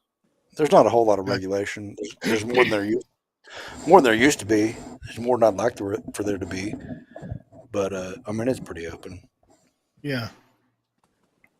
And Crazy. that's I mean, but they still kind of make it hard. You know, I mean, they want to whine about the hog population, but they still bitch about us. Having a light, shooting a gun at night. I mean, they put all these. I read something about that. The light, or maybe I heard you talking about it on Chris's podcast or something. Yeah, I mean, we can hunt with a light now. Like used to, we couldn't. Used to at night, we couldn't hog hunt with a light or a cell phone because the cell phone had a light on it. And they just do stupid shit like this. And it's like, well, do you guys really want these pigs gone or do you not? So like no light at all, not because like in Arizona you can coon hunt spotlight, but it can't be attached to a vehicle. Well, I mean, it's changed in Oklahoma. We now can, but so it was no light at all. Oh yeah, like they'd go out in the dark. 7-8 years ago, you could not take a light, and so I was talking to at night. So I'm talking to a game warden because back then I hunted a lot of public, and when they first when I first started hog hunting, there was the word hog didn't show up in the game regulation book at all. So you could do. I mean, it was wide up. It was the Wild West. You could do anything you wanted to, and then it started creeping into the game laws. And at one point, I called my local game warden when they came out with this light thing, and I said, "Well, because I hunt 99% at night." So I said, "Brady, they came out with this new law, and it says I can't use a light." He said, "That's right. I mean, you can't use a light." I'm like, I not spotlighting hogs, but I just can't have a light on me. He said, "That's right. You can't have a light." And then he said, "You better not take your cell phone with you." And I was like, "What are you talking about?" He said, "Well, your cell phone has a flashlight on it, doesn't it?" I said, "Yeah, it's got a flashlight app." He said, "Well, you can't take your cell phone then." I'm saying, so you're telling me you want me to go out in the woods at night, in the middle of the night, and hog hunt with no light and no cell phone? And he said, "That's what the book says." Said, "You are crazy." Yeah. What about glow sticks? Not really I mean, what's the loophole on that? Well, could you guys? I don't know. Besides full moon, I guess, but I mean, even is a lantern ain't artificial light. No, that's an artificial light. A lantern with a flame? Yeah, by Oklahoma standards, that's an artificial light. Getting into the weeds there. But yeah, I mean, it's such a convoluted mess. I mean, that's what me and Chris were talking about was, game laws on that raw dog thing. Game laws have gotten so complicated. You go to page 23 for the hog regulations, and well, if this, refer back to this section, and the next thing you know, you're flipping back and forth. You're confused as shit, and it's like this stuff needs to be more common sense and more layman terms. I shouldn't have to be a lawyer to figure out how I can hog hunt at night legally. Yeah, that's crazy. No light at all. And it's gotten a little bit better. We can use a light now. They changed that up.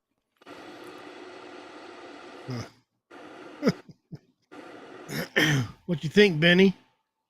Go out sounds chasing like some. Go on a radio signal.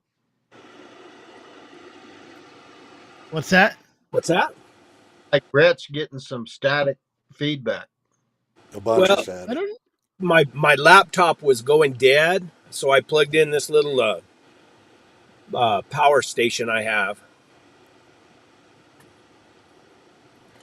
Good. I think that anytime that we can do something with a working dog, we should all do it and do it to our fullest ability, because the working dog, no matter what class of working dog, they're going by the wayside. Everybody, I've got a Great Pyrenees out here to kill coyotes and run them off, and I see people in town living in apartments with Great Pyrenees dogs, and I'm thinking, what the hell are you thinking? What are you smoking? I, there's so much hair in my yard and floating around the pasture. I couldn't imagine having one of those dogs in the house. And besides that, those Pyrenees bark all night long. That's what they do. And so we get, well, pretty soon we're not going to have Pyrenees that are Pyrenees. It's the same thing with hounds. It's the same thing with curs. It's the same thing with bird dogs. And anytime that you can get out and do something, and we need to take the kids too, you know, It's all it's just about the like, kids. yeah, it's how many, the reason that I went hog hunting. I mean, I wasn't going to go get any hog dogs and invest in it, but my teenage son wanted to go hog hunting, and I told David Heiss, and he had hog dogs. And so we went hog hunting, and we had a blast. We had the time of our life. And David said, "Hey, I just want somebody to go." And there's people like that. And it's something that people need to experience everything out in the woods and get the hell away from the concrete jungle. We're losing our nation to the concrete jungle. Yeah, I mean, we have to bring the kids in, and it's kind of cliche, like the kids of the future, but they really are. And I went to a coon hunt this weekend, and I was sitting around talking with some dudes, and we're all focused on the legislation, and it's important. I mean, the time when you could be a dog hunter and just like close your eyes to the political realm, that's gone. But at least where I'm at, and it's happening all over, I know. But what's killing dog hunting right here in Oklahoma is that we don't have we don't have the land to run that we used to. I mean, used to we would have 1,500, 1,800, 3,000 acre ranches that we could get permission on to go hunt, and those things just keep getting cut up smaller and smaller and smaller.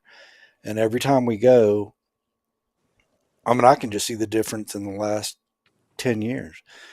Every time we go, our problems arise whenever our dogs get off of a 1,500 acre spot and get on to some dude's 5 acres from the city that he bought. He's trying to get out of the city, and he bought 5 acres, and he's being a complete jerk because our dogs got on his 5 acres. And in New Mexico, from what I've seen, you guys aren't feeling that as much as we are, but just the land to run a dog without having to deal with landowners and game wardens and police and sheriffs and all this is getting harder to come by. And I think that will be a bigger threat to us than the laws they pass. Probably so. Because I know if I was 18 again and I went on a few hog hunts and 2 out of 3 ended up with cops rolling up on us and landowners pulling guns on us, I'd be like, man, is this worth it? Yep. Yeah. And I might just roll on to something, that had less conflict in it. But Yeah. at least where I'm at in today's world, like if you're running dogs, like you better have a silver tongue because you're going to get into some shit. Are there any books available on the history of free-ranging pigs and the bloom of wild hogs in America? That's a good segue because you got a magazine. There you go. Yeah, I mean, we don't talk about that much in the magazine because most people know. I mean, I put a book out where I talk about it, at least for a chapter or two. Uh, but yeah, I mean, there's plenty of resources out there where, a dude can like read about, you know, the free range days. I mean, like I say, I mean, to me, I mean, not to me. I mean, I'll just go ahead and say it. I mean, that is the origin of hog hunting is dudes free ranging hogs. I mean, that's where we call it a sport today, but it used to be a way of life. That's where it originated. Was them dudes that had hogs in the woods, and they in the spring and fall they went and rounded them up.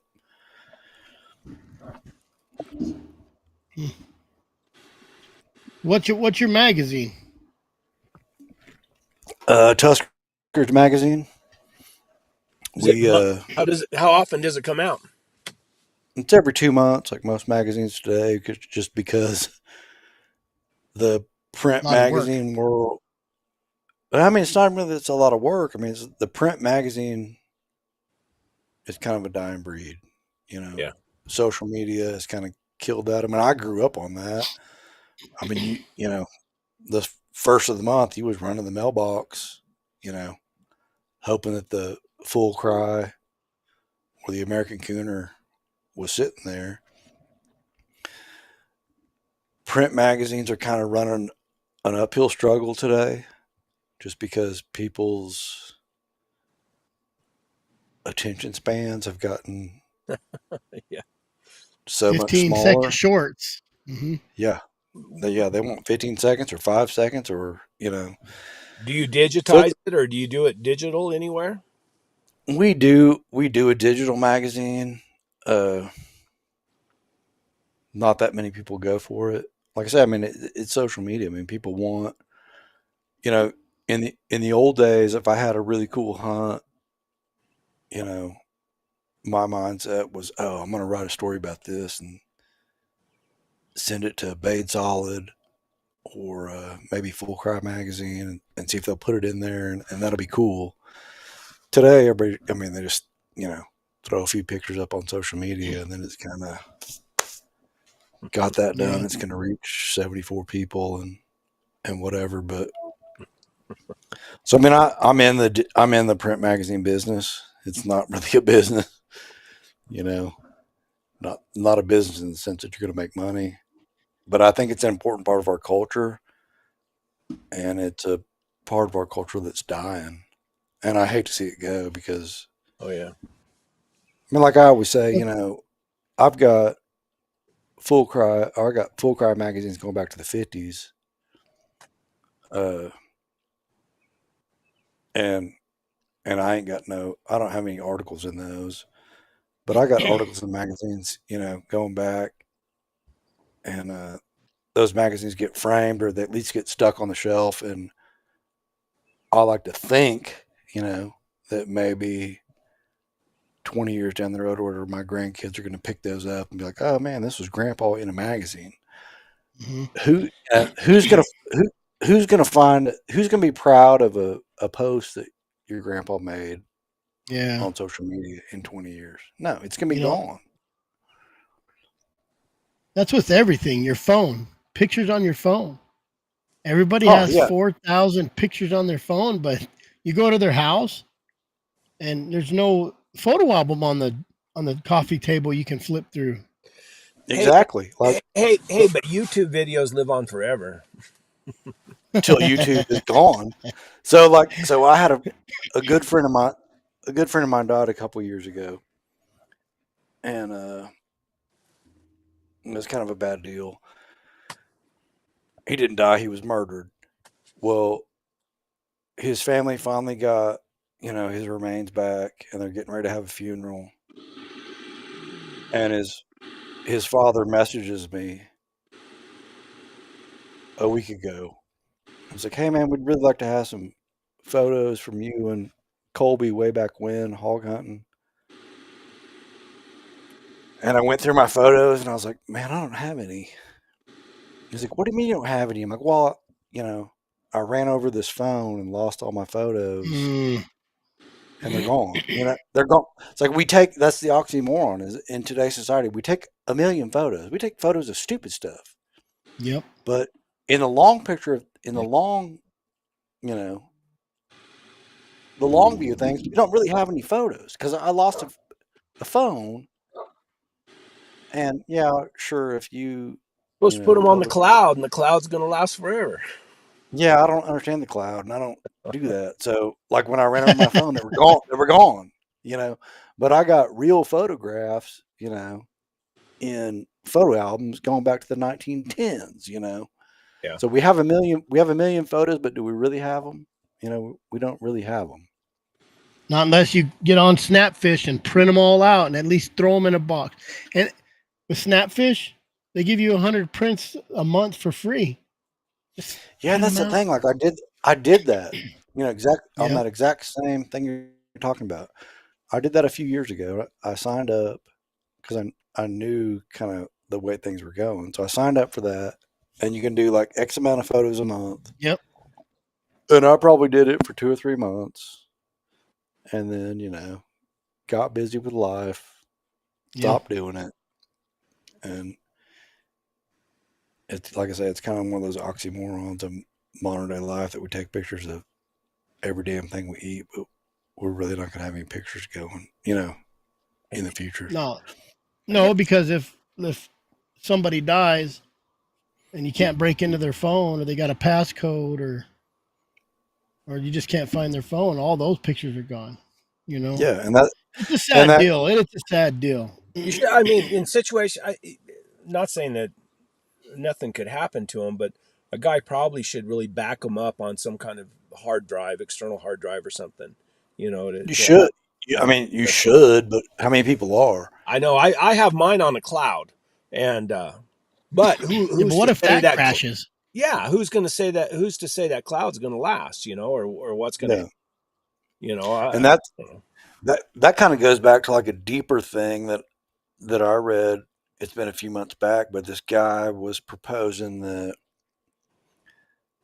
and I don't remember who it was or where I saw it or whatever, but I was reading it, and this guy was saying that we have more information today than we've ever had. Like you can get on YouTube or the internet or whatever. You can find anything, anything. Absolutely. But it's all digital, Mm-hmm. and one glitch in the system, EMP, and we lose everything. One of my biggest, like I tell people, is it's all at your fingertips, and so all you got to do is print it out. Just go on the internet and look up, 10 uses of a water bottle. You don't even have to read it. Just print it out, pop some holes in it, put it in a book. Just little stuff that would help you later on in paper form. But how many times do you see that the internet goes out, they can't get on their phone, and they're freaking out? Well, didn't we just have a scare somewhere where Verizon shut down somewhere and everybody freaked out? Yeah, AT&T shut down for like a day, and it was mass hysteria. Yeah. So what happens if something really happens? I mean, really happens, and they do drop an EMP and they shut out all communications. Everybody's so reliant on their phone, but does anybody have a plan in life? What do you do right now if it shuts down? Nobody knows where to meet. Your family, you don't know where half of them are because they share their location. But when that's gone, it's gone. My grandfather used to go to the hills, leave a note and a map on his refrigerator. If he didn't come back, you didn't hear from him, you went to the refrigerator, found that map and where he said he was going to be, and that's how you'd find him. Yeah. I mean, a few years ago, I was coming back from, I think I was coming back from Tyler, Texas. And you guys are old enough that you all remember when we used to navigate with maps. Oh, yeah. Paper ones, atlases. Yeah. So I was coming back from Tyler, Texas, coming to Oklahoma. And I can do it in my sleep, except I had to go through Dallas. And Dallas is a nightmare. I mean, you miss one turn and you lost an hour. And I had broke my phone in Tyler, so I had no phone. Of course, I didn't have an atlas in my truck.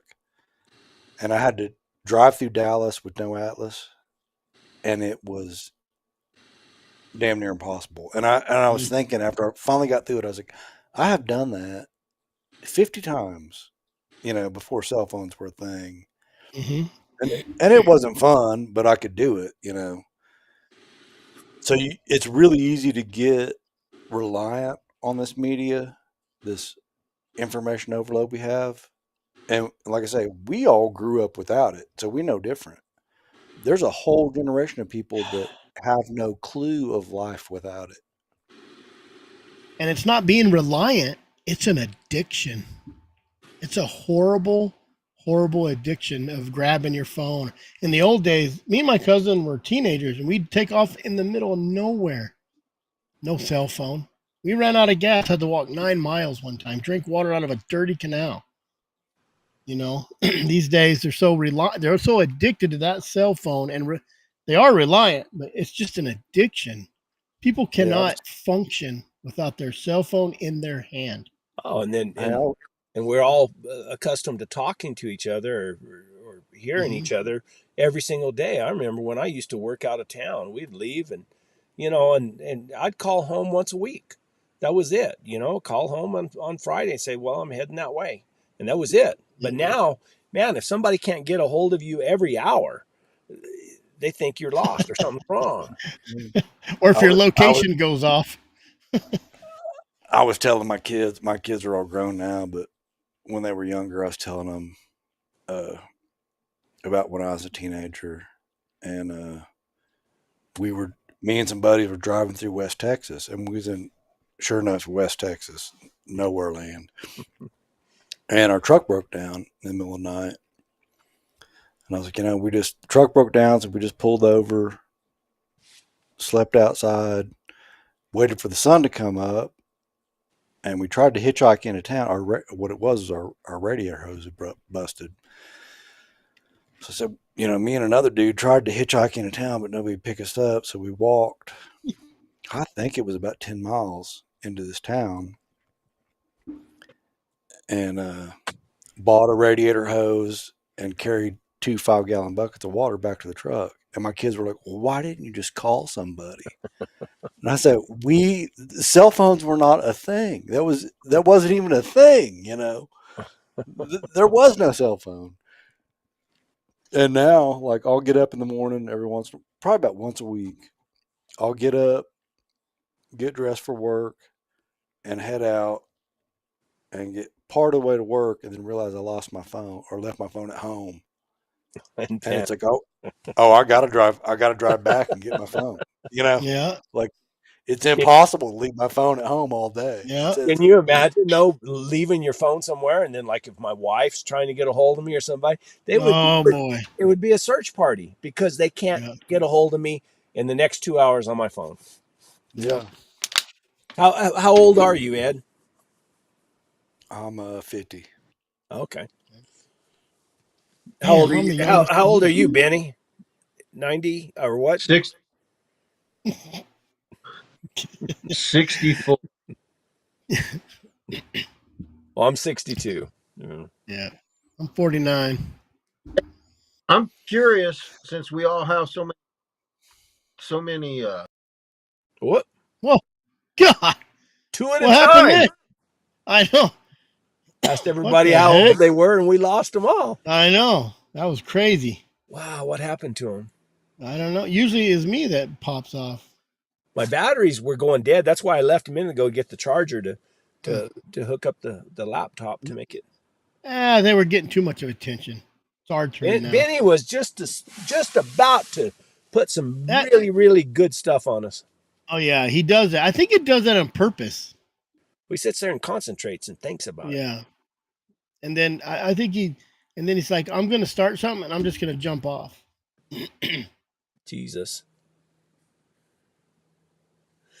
He was talking about driving through Dallas. Tell you a story about me driving through downtown Dallas one time. I'm driving downtown Dallas. I mean, in the traffic, 75 miles an hour, bumper to bumper, just as bad as it could be. And there's a lady, and I'm white knuckling it, boy, just driving like this. And there's a lady passes me going 80 miles an hour, smoking a cigarette and spanking kids in the back seat. Just, oh my gosh, here I am scared to death. Man, I've been to Boston when I was like 16, 17. And a girlfriend, I went with a girlfriend, and her grandmother picked us up. And she drove in Boston her whole entire 90 years of life. No blinkers, no blind spot checking. They just get over. Yeah. And people are just like, it's like everybody adapts to it. It's crazy. So I don't know. When I tried to log back on the other night, it just said waiting for host. I don't have anything right here. I told Ed to log back on. Yeah, well, at least to say goodbye. Maybe he'll try. 8:03. Well, it's been a couple hours. Yeah.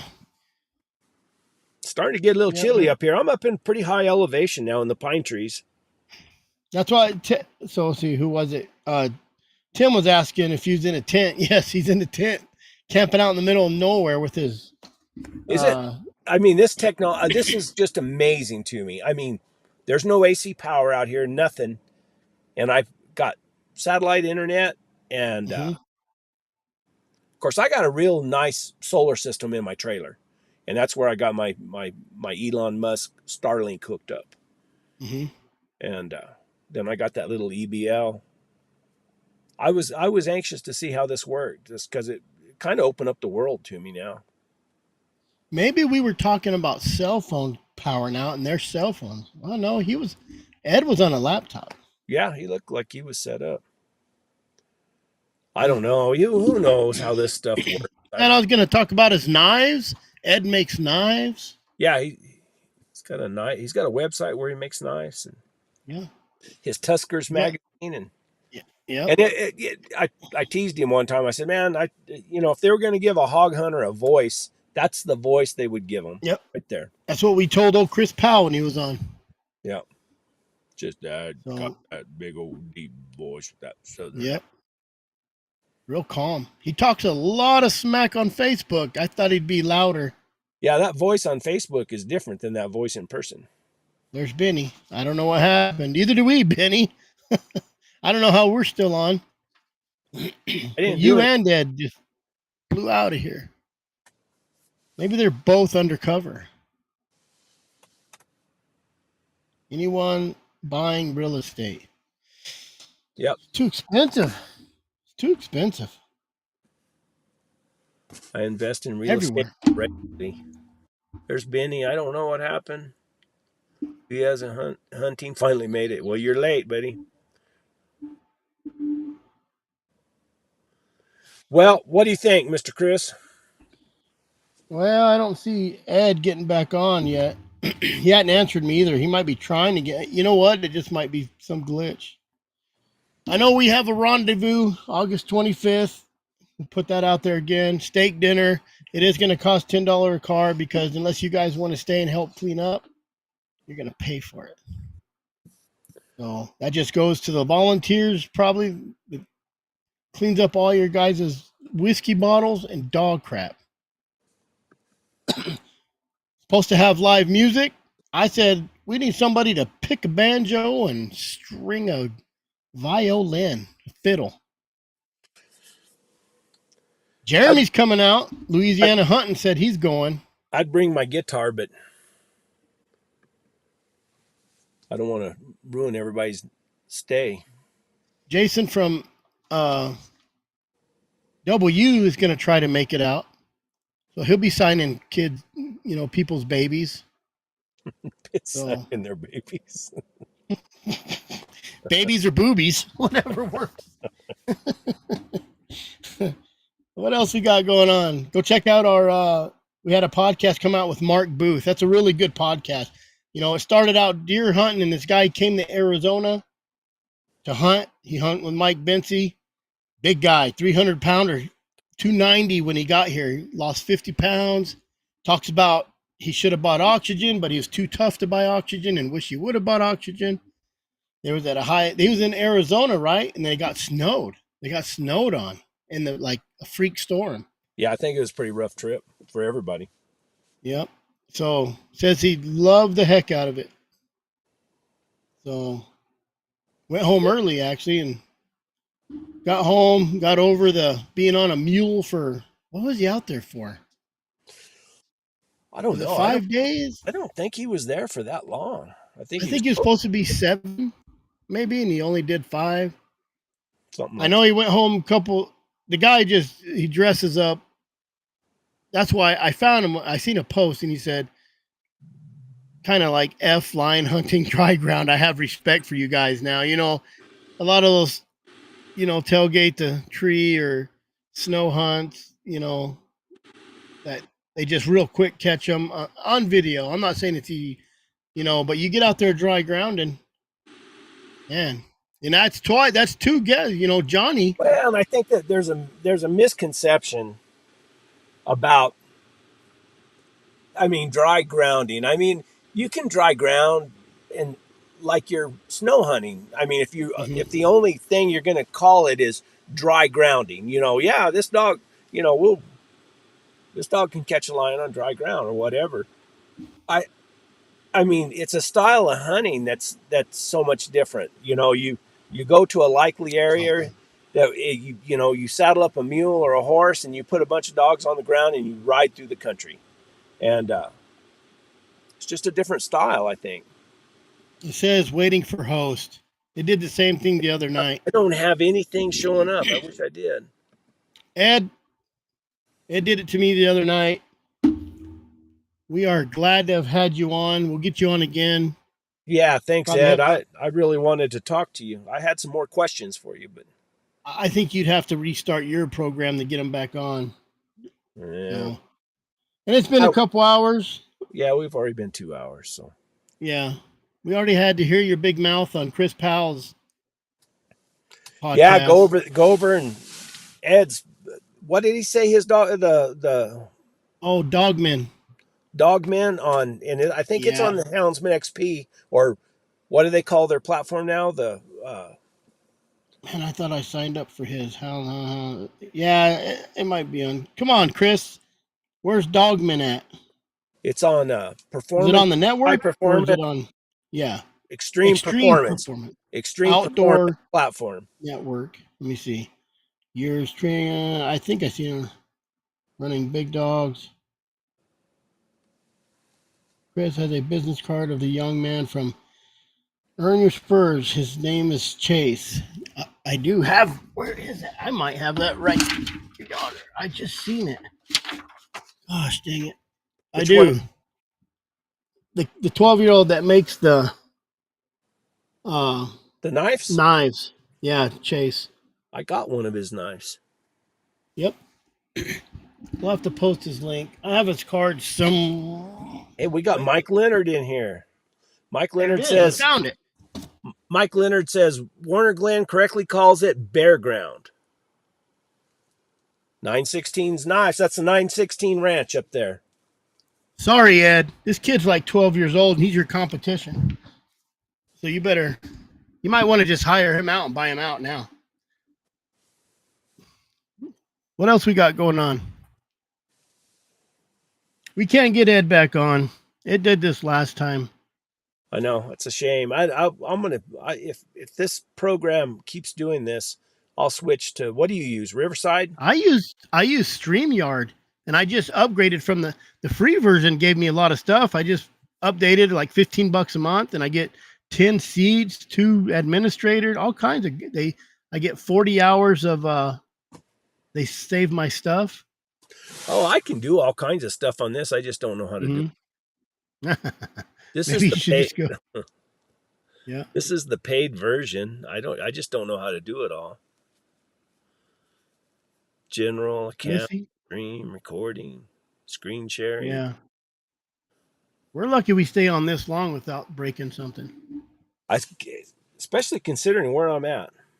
Brett is in the middle of nowhere with his Starlink. Watch. I'll show you. Here we go. No green screen this time. Nope.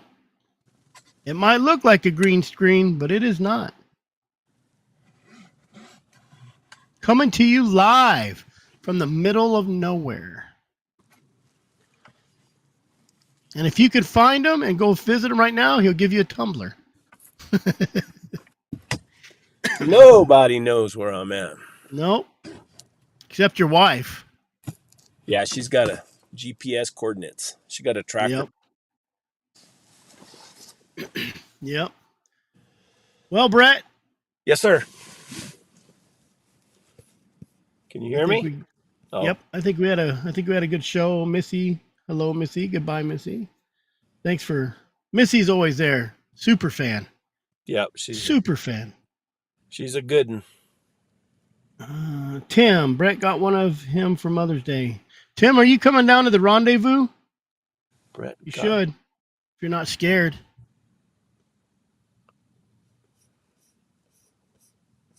Tim. Yeah, I'm pretty. Who's Tim? Hounding around. His name's Tim. Oh. Mike Leonard, thanks for coming on. Chris Powell was on tonight. Powell was here. He was commenting up a storm. If you don't fall asleep on ours, go to his podcast. He was keeping an eye on Ed. He was keeping on Ed. Make sure he wasn't talking. You know, Chris did talk a little crap. You talked to him about game warden. He talked about your donkey up there.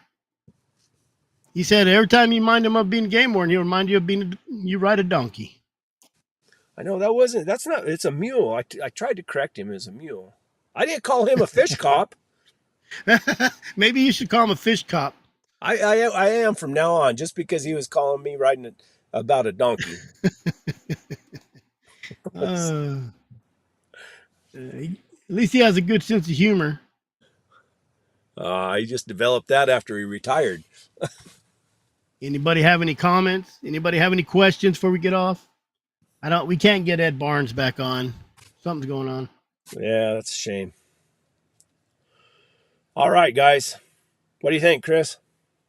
Have you told anybody where you're going right now? Or are you keeping that No, going back home. Where the buffalo roam. Be home in time for breakfast. Green screen, bug screen, what's the difference? Green screen don't have mosquitoes trying to come through it. Possum cop. Who's this? Who's that guy? Alan the Deckhand. Have we seen him before? Where are you from, Alan? Awesome cop. Where are you from?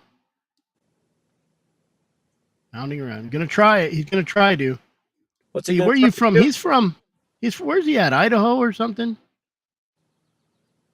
Thank you, boys. I'm gonna work the kinks out of sleeping one desert ground all weekend. Dig a hole for your hips and your shoulders. You'll be good to go, Mike. Work the kinks out from sleeping one desert ground all weekend. Hey, Benny. Irish liniment. I got a bed or a mattress in here, plus in my Ellis bedroll, I got a mattress, and it's already starting to get cold up here. Yeah. It is a rooftop tent, Ryan. Which one? I think you've put it on your link before. Roof nest. There we go. I'm new. Great show, South Arkansas. I'm one of them Arkansas boys. An Arky. Yep. That's where my mom's folks are all from. Melbourne, all my family. Mine's from Missouri. Melbourne, Arkansas. Oh. Till next week. What do you got? Next week we have Cody King. I can't remember the guy's name, the chaga expert. He's going to educate us on the chaga bug. And then the following week, we're supposed to have Brent Reeves. I'm going to say his name 100 times. He bailed on us last time. We're going to have Brent Reeves from That Life. So if anybody knows or wants to tag him, hashtag Monday Night Live and his name, because if he don't come on, we're going to talk trash about him. So much trash. We're going to have a meme contest. Dog Wayland. we're gonna have a meme contest. Who can make the best meme to where Brent Reeves was on Monday night at 6:00. Ryan Bailey. Yeah, I do like it. It's handy. It's on top of my dog box, and I just got a tent anywhere I go now, as long as I'm in the truck. So, yeah, keeps the weather out, keeps you warm. Brett's off grid right now. He has solar. He got his tent. I bet you he has a steak. And I was gonna have the live and have the fire in the background. It started raining on Then him. it started raining on me, and so I had to move everything to the tent. He says we got to do a practice run, and then when I tried to get on, he texted me and said it's raining. I got to get to the tent. You know what's bad is it never. I think I could have made it. I don't think it ever rained hard enough to hurt anything.